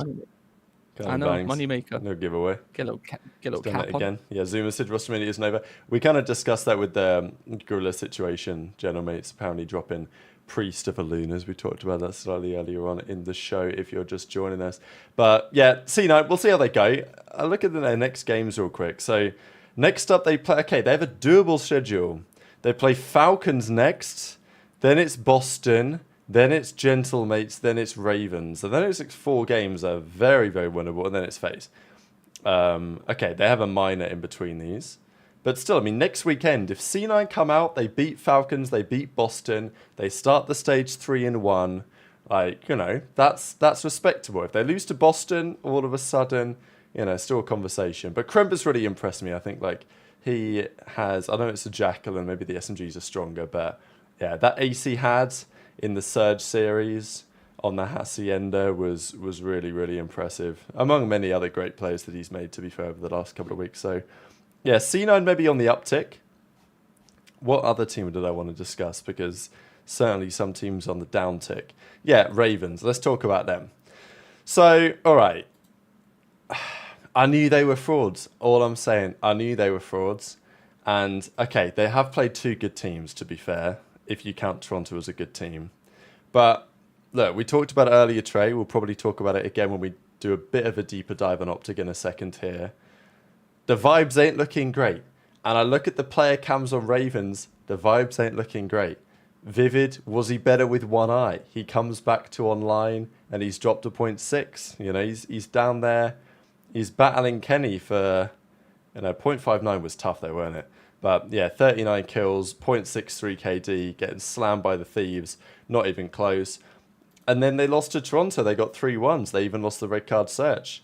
It's just their hardpoint that is horrific. And that's the problem, right?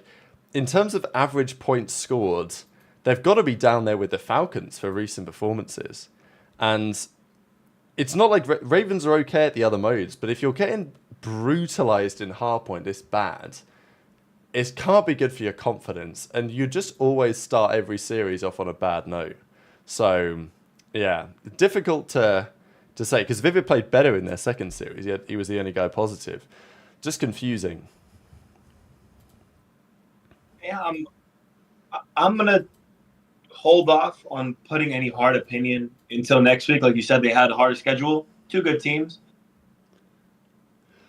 I really want to see them pick it up in the respawn department. Yeah, I mean, they won a control here against Ultra. That's great. A close S&D too, so I think we should highlight the fact that it was a 5-6, right? They didn't get blown out.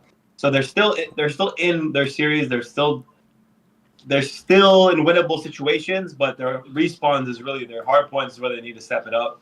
I'm gonna give it a little more time before I'm a hardliner about Ravens and where they're at for Major 2 just yet.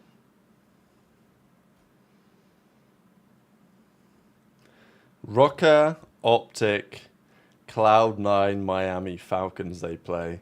So they've got a tough weekend to come as well.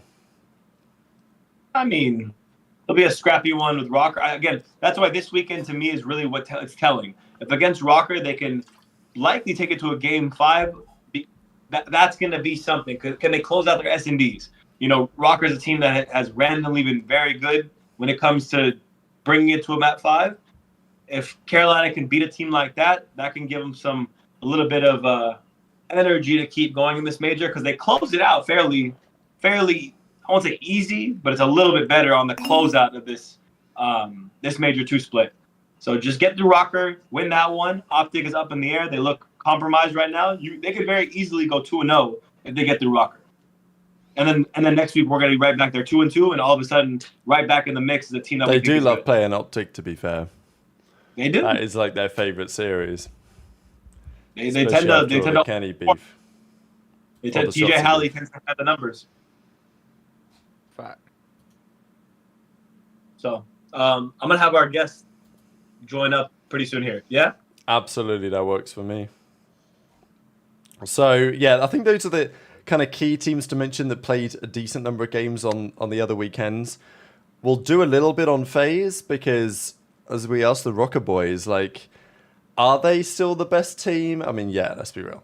But I don't know what it is about this win streak, man. Nobody can seem to beat it. I was looking back at the win streak that Toronto had when they won the first major last year, and that win streak ended at 12. No way he's actually here, man. Look at this guy. All right, have a look at this, chat. Have a look at this. This guy is hilarious. You want to say That's my dog right there, Gursh. What were you saying? I can't hear you. No, it's gone. No. You have to put it back on a second because I can't. I need to crop the thing. Welcome, Gursh show. There we go. Down the chat, I can see it a little bit. There we go. Boom.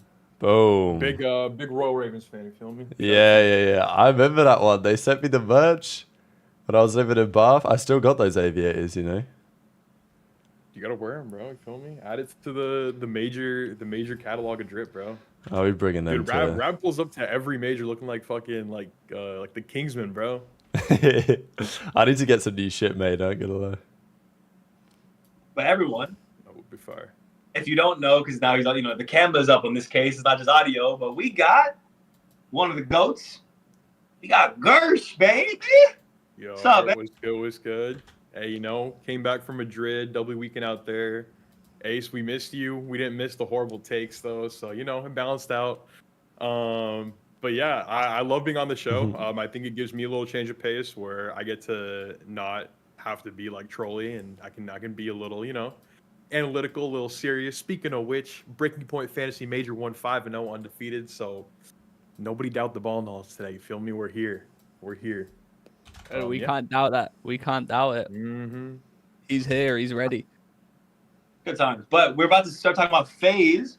So, you guys win Major 1.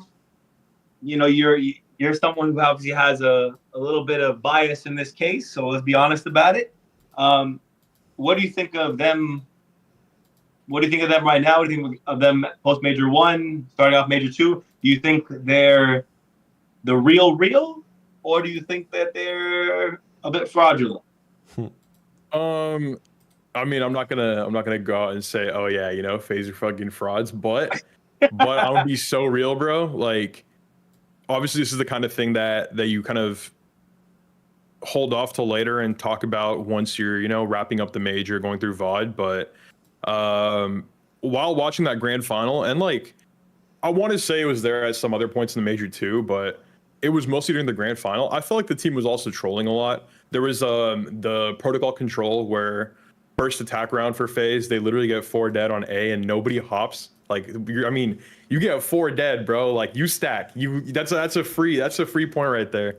But things like that, whether it was the comms or whether it was just the way they're bouncing off each other in game, I felt like there's definitely room for improvement, which also goes to speak a lot for the team, because if they're coming out with a major win and the people who, you know, see a lot more than KD can let you know that, hey, they're far from their best, then I mean, shit, the ceiling's been raised even higher, and yeah, we'll see how the rest of the season goes. Feeling confident. That Surge match. Yeah, I was about to say about that. You watched Yeah, let's that. get into it. It looked a little bit. It looked a little bit like What is it someone about just caught- Surge, man? Why is Surge always cooking your shit? The curse of Nicky D. Yeah, dude, maybe his Okay. aura is carried on. You know, Nicky D no longer with the team. Maybe that's some revenge floating around there in the universe. But I mean, the best way I'd put it is probably honeymoon phase. If I had to, you know, just pick an excuse out the jar and shrug it off. Neptune's a great player. I think the last time I really saw anything from him that made me think, yo, get this guy in the league, wasn't Vanguard when we worked together. It was the year before. The reason he got picked up to the Vanguard team, the way he performed in Cold War. So maybe Treyarch's just his bread and butter. And I mean, so far so good for Surge, right? But yeah, again with FaZe, like sure, you knock that off, you pick your excuse, you keep going forward. Good regain with OpTic, but it's all about how you make those changes that continue to define the rest of your season. What did Kason mean when he came? Kason, my guy. What did he mean when he came in and said, like, we ain't where we need to be, we got room to, like, you know, obviously there's always room to improve, but I don't know, it kind of struck me like FaZe feel like there's certain areas where they could be better. Like, again, they win the major, but it's not like even going into the major it was they're untouchable. But then they look untouchable against OpTic, but like that was that was a movable, unstoppable force versus a very movable object in that series. So I mean, the best way to put it is that Surge series, Surge played really well and FaZe played, you know, subpar. The OpTic series, I think OpTic played subpar, and I can't say FaZe played like super well, apart from, you know, the guys who had the numbers to speak for them in that sense. You're not going to let one game define your entire weekend nor your entire stage, which is why, like, I can't see FaZe 3-0 OpTic and say, oh, we're perfect, because you go to the day before, you just got cooked by Surge, right? Same thing for OpTic. If I'm in those shoes, like I see the team get 3-0'd by FaZe. I'm not taking that and all of a sudden freaking out and saying, yeah, let's I'm about to get fired up. Let's go and drop a 2-time world champion, right? Like, that to me is bullshit. But no, I don't know what Kason meant. I can only assume that it's the same as what I opened up with. The team's good, you know, they're definitely finding success, which nobody can complain about. But if you care about the team, you watch more of their games, and you know that they can be playing so much better. this series reminded many of, you remember that one from Cold War when FaZe beat OpTic Chicago and both Formula on were like a 0.4 or some shit. Like, it wasn't quite to that extent, but it was still pretty ugly. But yeah, go on. I was gonna say, like, I think a lot of people, when they say, like, I mean, the way I look at it is, like, look at NFL players, for example, like Jalen Hurts just won the Super Bowl, and he's come out and said, like, you know, we've won, but, like, you know, what's winning one, and, like, we got to keep being consistent. It's the same way with the players. Like, they've won major one, and then they come back and lose to Surge, and, like, yeah, they've just won major one, but it's all about the consistency. Like you said, Gursh, it's you know, you can only blame it on a honeymoon period, but if they're the best team in the game, they're going to want to keep winning all these matches. But losing is learning sometime as well. And COD's COD these days. You know, I've said it. There's a lot of teams in this league that can just come up and show one day and just beat the best team in the game, because that's how COD is. Maybe Kason meant just like, you know, we're not where we want to be at because we want to win every game. We want to smoke everyone, win every major. You know, the perfect year isn't winning 2 out of the 5 majors. The perfect year is winning every major and champs. And no one's done that yet. And I don't think anyone will do that. But if there was a team to do it, FaZe could be that team. Yeah, these guys are Yeah. always going to be good in a track game together, I think. And yeah, they smoke OpTic. I think the chat wants us to do it. We've got to do the deep dive. It's time. It's time to have a look at the green wall, ladies and gentlemen, because it is the storyline of the season, as it always is. There's always something with OpTic. This time it was Pred out, Hook is in, Pred's now back in. And like, there's a load of different angles on this. Obviously, the main one is that Kenny ain't playing well. But to be fair, it's not just Kenny. Is Kenny struggling massively individually? Yes. I mean, I don't really want to do it. Well, actually, I do, so I don't know why I said that. But if we go to the player leaderboards and we order by worst KD and we filter by stage 2 only, major 2 qualifiers so far, we find Kenny is 48th in the league with a 0.62. Lucky with a 0.76, but only played one series. Wixel, Super, Awakening, even Kleenex is down there. Dashy's at 42nd. Shotzi's at 38th. And I don't imagine that Pred is too much higher than that. He's actually averaging a 1.02. It's not like Pred ain't shooting straight, but I do think that watching Pred on the map, him and Shotzi aren't back where they need to be quite yet. And it took them some time to get there last year, which I think is the concern, because they come in this season later than intended, really. They've had no real time to get things right. They're thrown straight back into the mix. They've got a lot to learn and to figure out and to improve on, and it doesn't feel like their leader has any confidence at all in his play, and that's a problem, especially when you're kind of relying on that guy to get himself and the team out of the slump. So there's lots of angles on this. I just think my perspective is it's not all about Kenny, right? Like, looking at it just from, oh, Kenny's playing bad, that doesn't tell the whole picture of what's going on at OpTic right now, in my opinion, Trey. Is Kenny playing bad, or is the whole team playing bad as a collective? Thank you. Like, it's all right. It's all right singling out one person, but are we not forgetting that these guys, like, they started off the year, they do well with Pred. They have to make the change. Something crazy happens. No one knows still. No one knows. Pred has to go. Hugh comes in.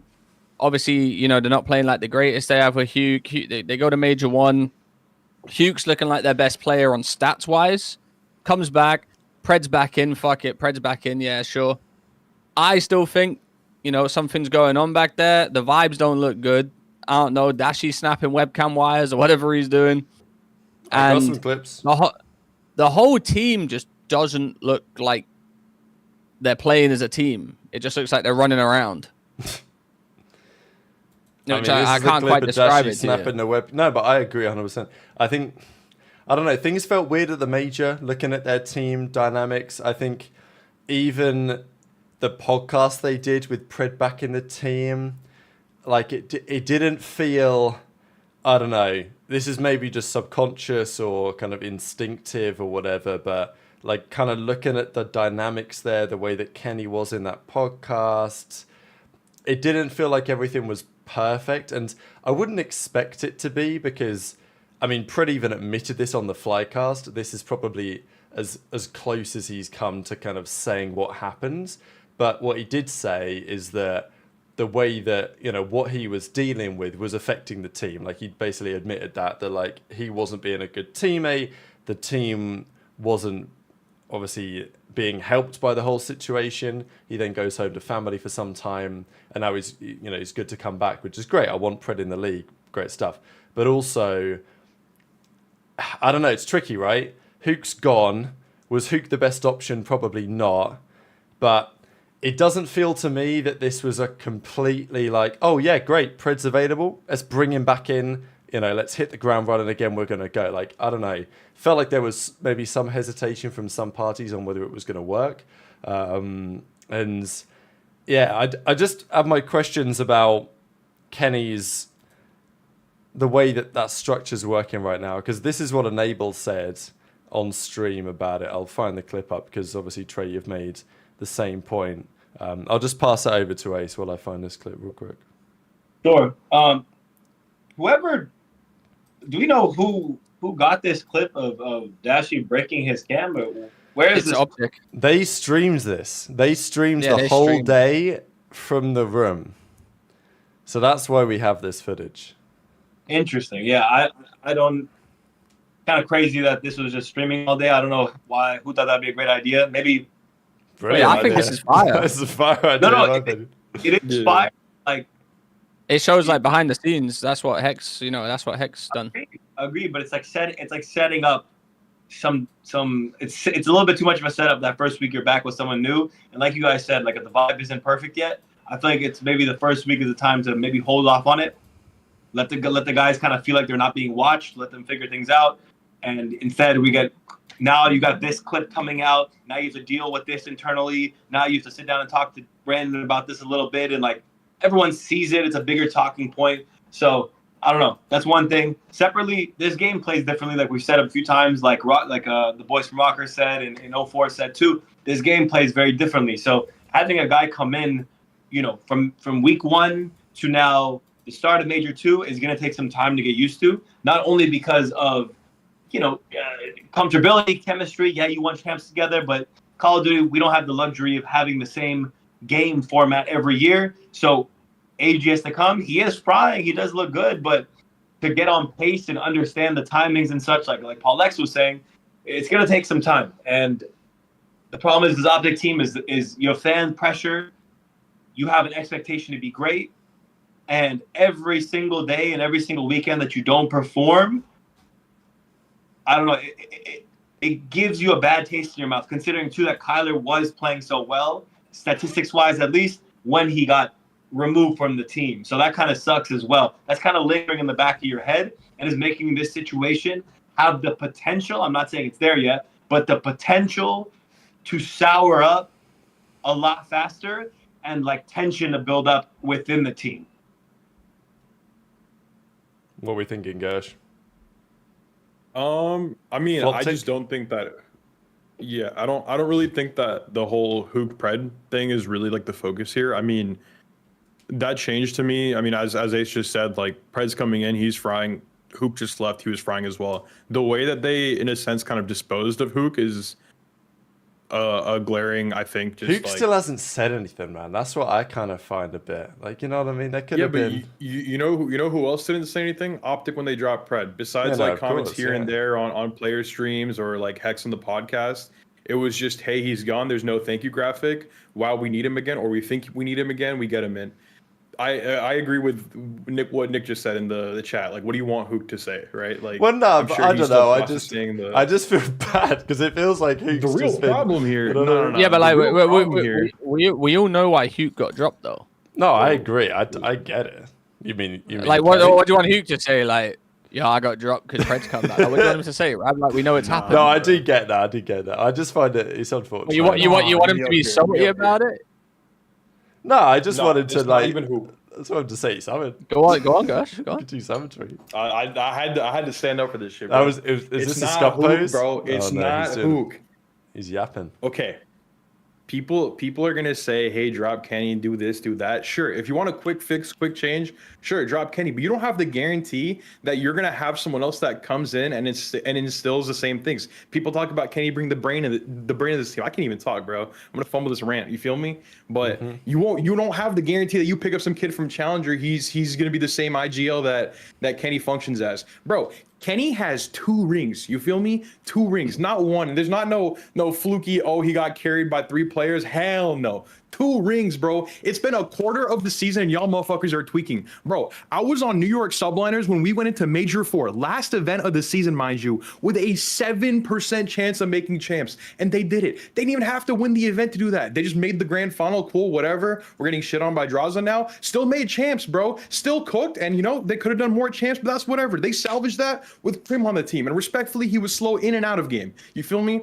Bro, if you drop Kenny right now, I'm going to sit there and laugh because, like I said, 1 quarter of the season. If the Eagles start off next year going like 0-4, you think the Eagles fans are going to say, oh, we should drop Saquon Barkley? No, because that is talent. That is something that is part of your team's culture and your team in game that you're just going to remove and throw away as a very stupid decision. Brother, if you bring in anyone for Kenny, it's a quick fix. But is it really going to be impactful? No, because that's when you get into those quick changes, those the quick roster moves that don't really give you a solution. You swapped out Pred for Hook and then Hook for Pred again. What changed? Realistically, what changed? Kenny got worse. Exactly. I exactly. think, look, Instead of focusing on what you had, the vision you had that led you to a ring, you're just cool. Let's just, I made the point last week, and I'm not going to back down on my defense of why Kenny's an important member for the team, as Gursh is also doing. But I also think it's worthwhile having a discussion on what OpTic need to actually do. What actions do they need to take? What could they consider? Because, sure, dropping Kenny, in my opinion, is out of the question. It's not out of the question, but it should be, hypothetically. Benching him is not an impossibility. If he's not playing well, you could consider that for a short-term basis, potentially. But I think, again, that opens you up to a set of problems. But I think OpTic need to consider what actions they need to take to resolve this. Because if Kenny's playing terrible, if the team vibes look chalked, and Abel was saying on stream, as Trey seems to believe as well, that there could be internal issues in the team. You look at Vanguard. It's happened before. Kenny's had bad starts to seasons and he's turned it around. It happened for Thieves and Vanguard, but notably that year they brought in an assistant coach in Shane and they changed the roles. They put Kenny on a sub, they put DRAZAH to the flex, and people are going to clown me for this, but I think it's worth a try. If the team is in an absolute shambles, Kenny can't get a kill to save his life, what are we going to do? Option one is you drop Kenny and you pick up some, I don't know, challenges AR, which almost certainly, given those other three guys in the long term, is going to be a bad idea. Maybe you have a better run in the qualifiers. Maybe you have a better placement at the major than you would with Kenny playing the way that he currently is. But it's not going to be a good idea in the long term to get rid of Kenny, in my opinion. That's an option. But if you don't want to do that, you can't just sit there and pray. I think that's my point, right? Is like, Kenny's playing, it's so bad, and the team chemistry doesn't seem to be good to such an extent that, yes, I don't think Kenny should be dropped, but OpTic fans understandably aren't going to just sit there and say, oh, well, I guess just give him time, like, just play more scrims and they'll work it out. Okay, do they need to be putting in more time than they are? Yes. Do they need to be playing 3 sets of scrims a day at least, like FaZe were when they sucked back in December? Yes. Those are some things they can execute on, but I also think it's worth considering whether putting Kenny to a sub and putting Pred to the flex, although people are going to clown that, it might be something to try. At least it's going to at least do something for the team to maybe give you a bit of confidence. I mean, you answered the question. Like, what should OpTic do? Try and make it work, whether it's in-game, whether it's out-of-game. Like, shake things up, see how it plays out, because that talent on paper is too good to just throw away. Like, people will bring up the whole RCs thing, like, oh, they won a ring the year before and things didn't work out. The year after, they got consistent second places. That's not a bad result. They just wanted the next thing up, and they had found their ceiling with RCs going forward, right? That's what OpTic needs to do. You figure out how you can make Kenny work, you try everything, and if things don't work out, then yes, you've proven your thesis that, okay, maybe we do need to change. Until that happens, until you've tried everything you can, until you've put in the extra effort, moved around roles, don't just sit there and say, oh yeah, we'll bring someone else. Like, what solution is that finding besides just taking another gamble? Shut I up. think There's with the 5. Oh, 5, I agree with Gursh. How bad does it have to get? Oh, I was going to comment on this too. So basically, Lane is asking, thank you for the 5, is asking, what's the line, right? What's the line that once you have to make a move? To me, if I'm looking at it, if it's the performances linger around these numbers, because again, a 0.6, 0.7 is shocking. Let's not, we can say what we want to say. Kenny is a winner. Kenny is the most winningest player CDL era. I'll give him all that. But it is shocking where he's at right now statistically. Fast forward, though, I think my personal line and where I'm going to put forward is end of Major 2. If OpTic bomb out of Major 2, that to me is going to be when a decision has to be made. And I don't even know necessarily for sure if it'd be for Kenny, but if the statistics are the same, if he's within that 0.75, let's say 0.8 and under range consistently up until Major 2, and they bomb out of there, then I think is when you can kind of definitely say that to salvage our year and the half season we have left, it might be time to either bench or bring in another AR and see what happens, or switch positions. I'm not totally opposed to Rap's take either. I just think you keep things the same. You just brought in Pred right now, so there's a lot of things happening currently. The team is dynamic and chaotic at this time. It's been chaos since week 2 of the season, excuse me. You got to give it some time for things to stabilize. End of Major 2, that's the hard line. That's what they should stick with. Anything otherwise is a troll, and it'd be them feeding and falling into pressure from fans more than really holding on and seeing what the team could really be. Before we get into the 50 bomb, because it will go into like my story too. We're not defending Kenny. He ain't playing well right now. We're just saying he doesn't need to be dropped. They need to figure it out as a team because that team just won champs.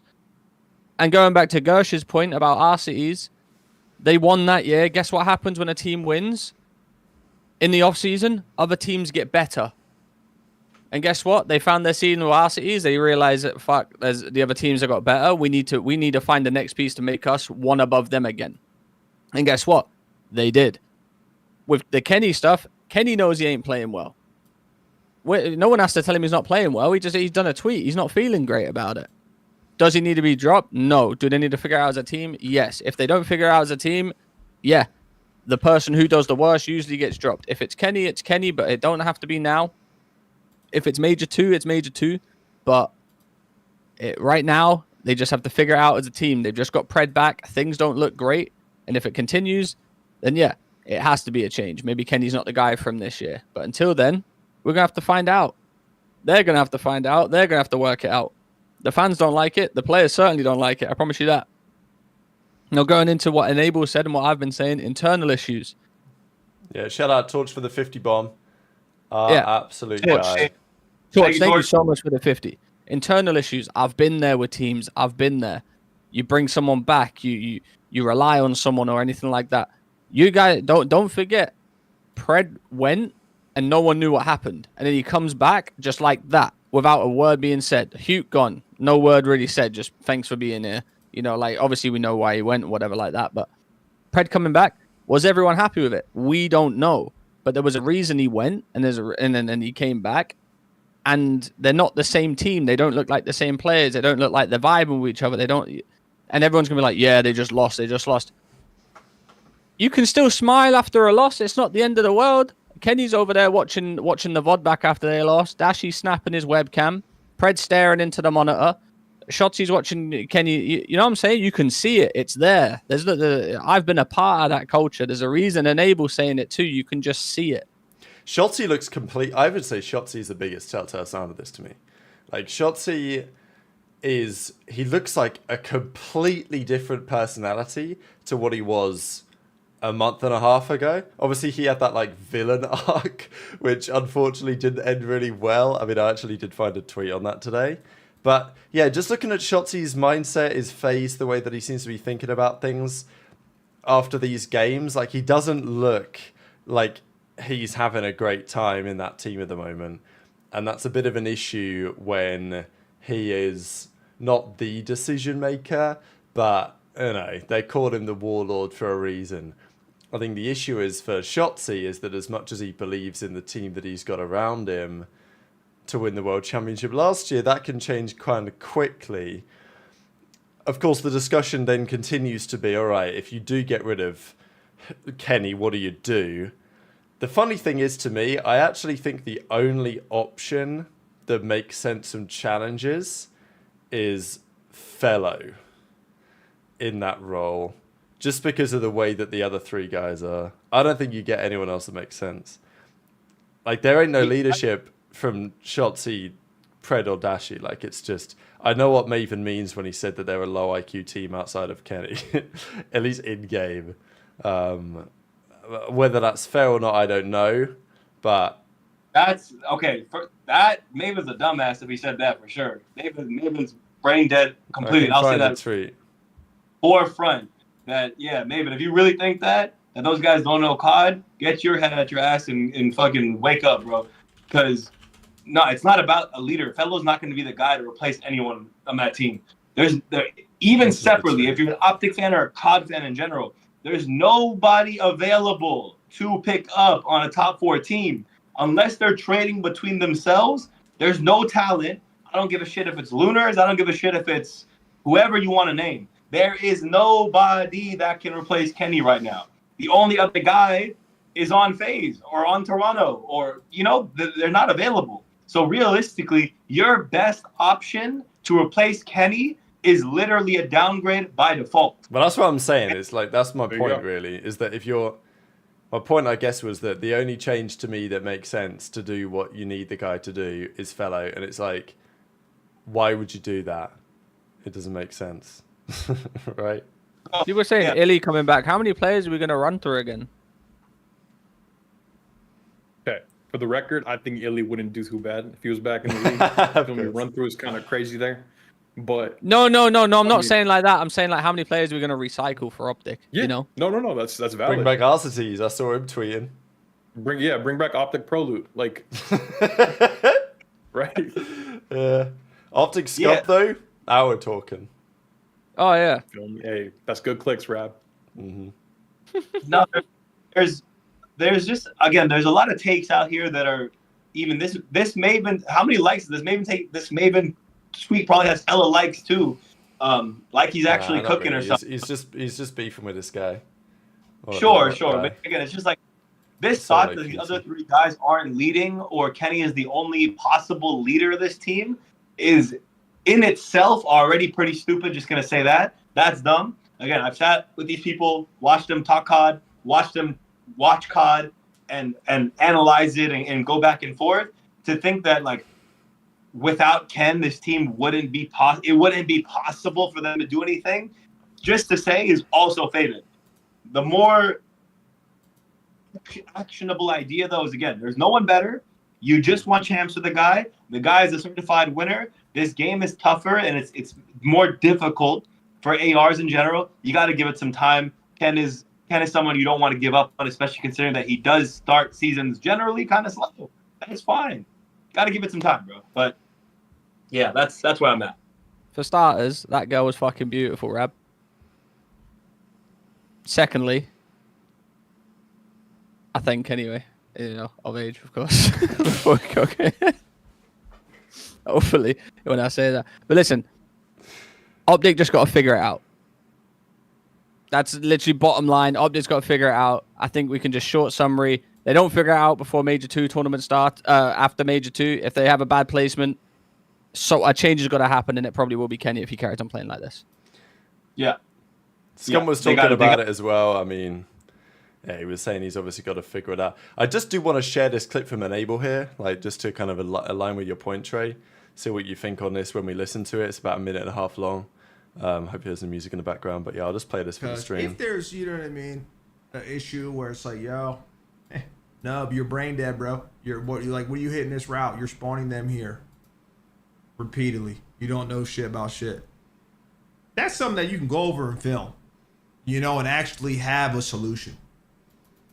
If it's like we don't want to play, like, I'm not saying it is. That's what it looks like. But if it's like vibes are off, there's shit going wrong, I don't know how players feel about each other.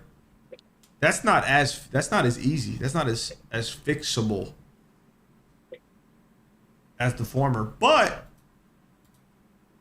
if you can just kind of get over, swallow your pride, swallow your ego, right? If there is some beef there, something that is causing this fucking disconnect, then it would be a quick turnaround.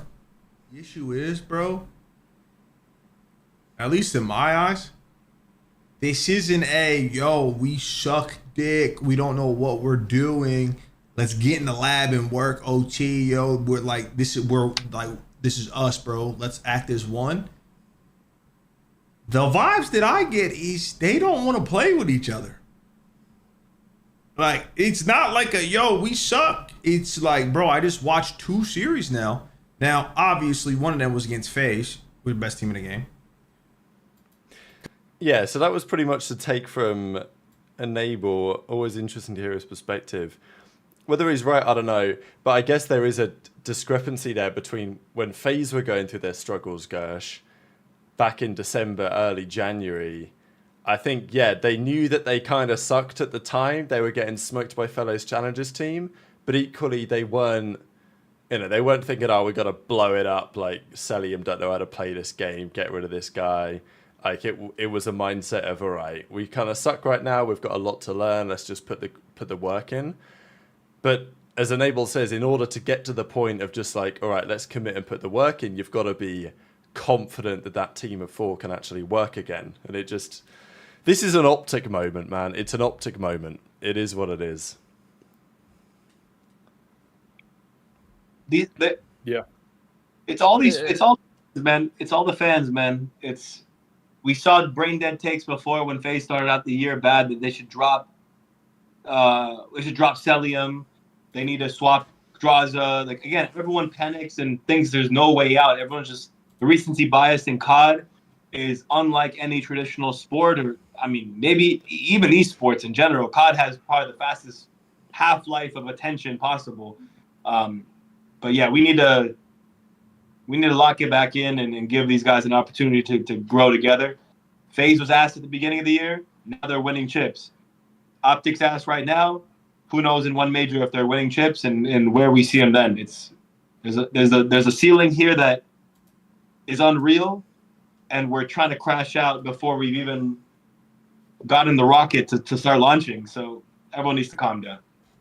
Yeah, someone just put in the chat like Karma denied what Enable said, and I'm like, whoa, Damon ain't gonna sit there and go, nah, it's fucking true. They fucking hate each other, are they? Like, and that's not saying what he's saying Enable is true. Enable's just saying it from a pro player's perspective, and that's what I said a week before this. And Gursh being in that environment too, you can tell when someone, you can just get the feeling. You can just look at it, and that's what Enable done. That's what I done, and it's kind of crazy that me and Enable both said the same thing. I feel like you guys can like, kind of take some. Karmas is ain't true though, so. But you can take something away from it when the two ex-pro players are saying stuff about it. Damon ain't gonna say, yeah, nah, they fucking all hate each other. I don't even know why we done this. He ain't gonna say that. But someone put it in the chat earlier. OpTic need to find their identity again. They need to be OpTic. Everyone used to be, oh shit, we're playing OpTic today. It ain't the same as what it was before. They need to find their identity again. And I'm just hoping they do turn it around because I do like this team a lot. Yeah. I think we've let's have a look at their next games. Exhausted the topic, yeah. Yeah, the topic, and we've come out of exhausted the topic. I've been farming this shit for weeks. Do not worry about that. That's true. That is true, Rev. More power to you. No, so I'm not saying exhausted the topic. I'm more saying like no, I agree. We've said all the lenses that we currently can say, right? Like I think all the angles that are there to be covered, we're pretty much covered. I mean, AF said in the chat like his perspective on. Go on. Yo, Morphe, if you can find out where me, Rab, or Ace were saying FaZe need to make a roster change before the minor, I would love to see that. Yeah, I would love to see that, actually. PD said a comment on, like, basically, thanks to the 5 again, you're the man, why Ken keeps going on these, like, big death streaks. I think it's kind of a little bit what AF said in the chat as well about how Kenny has a tendency... I think I even felt this, like, as good as it was last year for OpTic, the fact that they won champs in Major 3 and they were pretty consistent, it's also very evident that this team has an incredibly high ceiling and they also have a particularly low floor compared to other top teams. We saw it last year. Top 12 at Major 4, absolute shambles, losing to Boston, who hadn't won a series in months. Like, it was a disaster. And then they go on to win the World Championship, right? So we've always known this team of 4 has a high ceiling and a very low floor. And I think Kenny on an individual level has been pretty similar. I also think he's a player who is, like, as much as I rate him on some level, I did have my questions last year about the way that OpTic were trending, because it felt like some elements of OpTic, where they kind of lose the plot a bit and they head bash one by one, that was still existing with Kenny. And I do think that Kenny, even as good of a leader and a winner as he is, he does have the tendency to spiral a little bit mentally. And I think even Paul said it, right? Like when he was on the show earlier and he was saying how every gunfight he was getting in with Kenny, he was just killing him for free because he was catching him off guard, being somewhere he shouldn't have been. And I don't know. I think Kenny maybe chases the losses a little bit in the sense he knows he's not having a great map. Maybe he's on a couple death streak. He tries to do a certain thing, tries to switch it up a bit. Not sure, but like Kenny's one of the smartest COD players out there. I think that sometimes it can work to his detriment because he might think, oh, all right, I'm having a bad streak of lives here. I need to try this, need to try that. But maybe he's just playing all right, but he's just getting unlucky.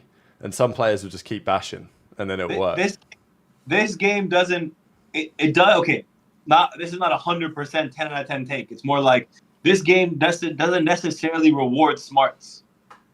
It's more about playing together, trading out your mans, and taking a route and catching timings. That's all it is. There's not much intelligence that needs to go in this game. That's why you're seeing, with all due respect to Miami Heretics, they're performing well. They get third because, again, their style works. No disrespect to Surge. Again, it's not that they're not a smart team. It's more that even their play style last year was very gritty. They just kind of run at you. They get killed, and they can force a game 5 or force a map win because they're just going to try to win the gunfight that you shouldn't take. If you were smart, you wouldn't necessarily take that gunfight. But they're going and trying to shit on you. This game rewards that. This game is that. And you're seeing the gritty teams with shooters, not necessarily the smartest players, but the shooters, push series to map 5s. OpTic in this sense is a little bit different. These guys are very smart and talented players. Kenny's one of the smartest, but his gun skill, let's say over the last several years, from he's quote unquote an older player now. It's not what it once was, and he's using a gun that's a little bit compromised. Jackal's way better than the Ames. I don't care what your take is on it. So he's at a lot of disadvantages. The game doesn't reward his play style, and he thinks maybe him and his team have different viewpoints of how to play the game. He's still stuck on a older COD kind of mindset, which even if you remember we watched that clip of him describing the situations, he's saying his teammates are out of position. But then PaulEhx is watching him like on our show today and saying he's out of position. So I think personally there must be a strategy issue or a decision-making issue between Kenny and his teammates. Otherwise, you couldn't be this off. You couldn't be this out of sync with your team. And in your own video, say they're out of position when others are watching you and they're saying you're the one causing the problem. So, listen, I've got to stop this right now. I'm seeing a lot of disrespect in the chat. I'm seeing Kenny doesn't even have gunny. He never has. He's just had a strong IQ. This guy was a superstar generational talent when he first joined. Who would have said no, man? Bro, he is the most winningest player in the CDL. And you guys want to sit there and say he got carried. Someone said age is catching up to him. Motherfucker, the guy's 25. He's 25. Yeah. Age caught up to him in 3 months, right? Or however that's what I don't. Was. Yeah, I don't get that. That's the dumbest take to me. That leave COD before COD leaves you, brother. Like it hasn't been 5 years since they won a ring. Like if Patrick Price hopped on the sticks right now, for sure. Get that motherfucker off the game. Clay didn't win for like 1,400 days, man. Any OpTic fan, open up the Photos app. You feel me? Your iCloud is going to tell you memories from July 2024, and you look at that and be like, oh shit, we just won champs. We are still the defending world champions. The only take I hear, and a couple of people have said this, is Kenny got engaged a couple months ago, whatever it was. So people say, you don't care about COD anymore. Yo, look at Shotzi's tweet, though. That's what I'm talking about. That's what we want to see. Wait, Shotzi just did a tweet? Yeah. That's what we like to see. I understand why people are like, is Kenny going to do an Octane where, he's trying to settle down, he's trying to get a house, you know what I'm saying? So I hear that angle. I don't believe it because I think Kenny's, I think he's... Listen, whatever you do as well, do not question when I say Kenny, came into as a superstar. He was a fucking superstar. Oh, this is unreal. Comedy. Yeah, I saw an AG story as well. He was chilling with Shotzi. I don't know if they're playing mini golf or something, but so they're having a good day together. So they get the chem up. It's good. It's good to see. Is the whole team there? That's what I was about to say. That content brain kicked in. We're not doing team activities on the day off. Where's Brandon? Where's Ken? We go in as a quartet. Yo, Gursh, and I know you agree with me on this. When you hit up your friends, or let's say you're a squad and you hit them up, yo, team mini golf, and you got someone going, yeah, I'm down. And you just got, nah, I'm a chill today, man. What you mean you going chill?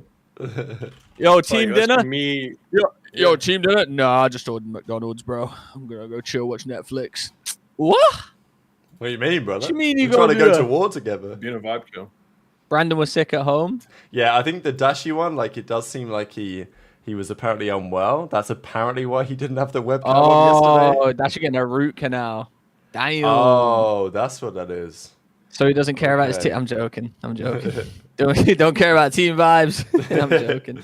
No, we're just taking a piss, but yeah, okay. I hope Dashi's all good then, because I think No, he's but been I going like through to it the see last this. few This is days. what every team, not just OpTic, this is what every team should do. Go vibe out with your teammates. Go have fun. It's all, Yeah, so I was quite casting out stressful, Rokkr. especially for these guys. They're in Oh, they're yeah. in the spotlight 24/7. Exactly. Not I to had to get a mention, bro, recon out if you Friday, only okay. interact with your teammates during scrims, during games, those high stress environments, like you're gonna start to associate them with those feelings. Like this is good for Pred and Shotzi because they get to shoot the shit. They get to like engage with each other on a a more like normal level. It's not just when one person's tweaking at the other because they're fucking up a S&D. Like that's how you build chemistry, bro. I'm saying factually, these guys are friends. It's outside of game. They do stuff together. They go to pickleball. They chill. They're friends. So Maybe it was pickleball they were playing. yeah, it was. They play ball every day basically. Okay. Yeah, they're boys, man. Like again, I don't know why people are surprised or shocked or whether Ken's there or not there or whatever. People are friends, man. The OpTic guys are closer than it's not just a scrim thing, man. OpTic is really they're a close organization in general, and specifically, I'd say Shotzi and Pred are some of the closest guys to each other and genuine friends in real life. So it's it's a bromance is a good way to put it. Yeah, it's a good way. Yeah, no, we never said that. Like just piggybacking. Like we never said they don't like each other. Just in game, it's just not meshing right now. So hopefully the outer game stuff brings it into game. Absolutely, yeah, absolutely. I will say too. I don't know if we're gonna end the show soon, but I gotta step off because I have a flight in a few. So I'm gonna step off real quick. So No, you're good. I mean, we're going to end the show in about 5-10 minutes. We've got a couple more things to wrap up. Cool. Thanks for hopping on, Ace, and organisers and guests. Have a good flight. course. You off to Texas? something like that. I'll say something like that. But I'm off somewhere. Okay. I love you guys. You're Thank good. you. You're good. Came in here 1400 right now. We love you guys. Appreciate you. All right, See take you guys. care. Don't miss your flight. Don't miss your flight. Bye. Appreciate you, Ace. Bet he's flying With that, economy. I'll probably dip too, guys. Give it five. Give yeah, it five, you guys. have We're me wrapping on. up the show. We're wrapping up the show. Okay, Anyway. Yeah. Stay on 5 minutes. We got like one more thing to quickly get through. And then we'll say thanks to everyone who tuned in. and for You can be hopping on Ace as well. today. Yeah, you can be Ace for a be couple Yo, of minutes. Wait, speaking of which, when Ace said this game doesn't require brain or like any like being a big brain doesn't help you in this game, it's just all about like being a gritty shooter. I was gonna say, does he think C9 doesn't have gritty shooters? Oh. I mean, they haven't been performing, bro. Yeah, we Wait, talked you about actually got Lunarz the at the ace start of the name underneath, bro? episode. Yeah, I got rid of it. Yeah, I'll just back to Hell the screen there. Nah, come on, It's just listen. We can block it. Just a little thing. Block it up. Yeah, we can block it up. But yeah, the final thing is just look at an OpTic schedule, right? Because these are the next games. They play. Well, these are the matches. Oh, interesting. Well, they're coming up against playing the Falcons at the minor too, but I don't think that's necessarily guaranteed, is it? So anyway, they play the Ravens. And then they play... Oh, maybe they do play Falcons, because I think they set the seeding for the minor already. Is that true? I don't know. I'm a little bit confused at this, actually. Chat knows better than me, because there was talk that they set the seedings for the minor already. Yeah, we seemingly have games for the minor. So, yeah, here we go. OpTic are playing Falcons at the minor, according to Breaking Point. So I'm assuming that's true, that they set the seeding already. So they've got that. But they play Ravens, Falcons at the minor... And then it's Heretics. I mean, Thieves, Ultra. It could be worse, I guess, for OpTic, right? Oh, seeding was determined by CDL points after Major 1. Okay, yeah. Rather than this, it would make sense, I guess. So, yeah, OpTic Falcons round 1 of the minor. Falcons 3-0 Trust. That's going to be a series. It's actually going to be a series. Listen, I don't want to hear anyone saying OpTic's going to lose that. I'll go on a rant. You'd be in a hot They seat might if do- anyone predicted that shit. They might lose a control. Because Falcons are Falcons have got a gritty control win in them. I can't lie. They do. What's funny about Falcons is that they're only good at Vault like this the only thing they play. But teams will square them up on them on it because they're like, Yeah, just, you ain't winning yeah, off just- us. You know what I mean? So they like We'll square play up our with them worst and map everything. against you. You ain't doing shit. Yeah, exactly. So that's why Falcons have a chance because the teams give them their worst maps. but- No, shut up, Rab. They don't have a chance. we'll see. I'm sick of you saying they got a chance to win. So yeah, that's pretty much going to do it for today. Thanks for tuning into the show. I think we had a pretty mega one. Sure, I'm not going to go back to this image again. Let me find something better to bring up to close out. You know what? Let's just go to the full screen rather than roasting Kenner body one more time. But yeah, thanks for tuning in. Gursh, thanks for hopping on. Appreciate you. I'm liking the standing desk setup, you know. I might need to, I mean, I actually have that option, but I'm sitting down because I'm a lazy bastard. I'm burning like 5 calories today. Hit my quota. Come on. You're looking like Illy on the step count. Do you remember that clip of him and Shotzi a couple of years ago? When he was like, how many steps you done today? And he was my phone tells me I've done about 55. Remember Haggis, bro? It was like 10. Yeah. When he was like a rank during grinder. COVID Yeah. or something. Yeah. I was showing you guys my steps before I went to Madrid, and when I came out, bro, I was hitting like 200 steps. You know, that was probably me just walking to a shop real quick, grabbing a can of Pepsi, and fucking back home, and then fucking streaming all night. Absolutely. All right, guys. Thanks for tuning in. Hit the like button if you enjoyed. Subscribe if you're new, as always. If you're listening on Spotify, our Spotify audience has grown massively as well lately. So appreciate all of you over there. Pop a little 5-star review if you like us. If you hate us, pop a little 1-star review. I don't really care. Nah, 5-star generational haters. Yeah, generational hater club. Actually, yeah, if you hate us, you got how to put a 5-star because join the hater you're a club. hater. Exactly. That's what Yeah. I'm saying.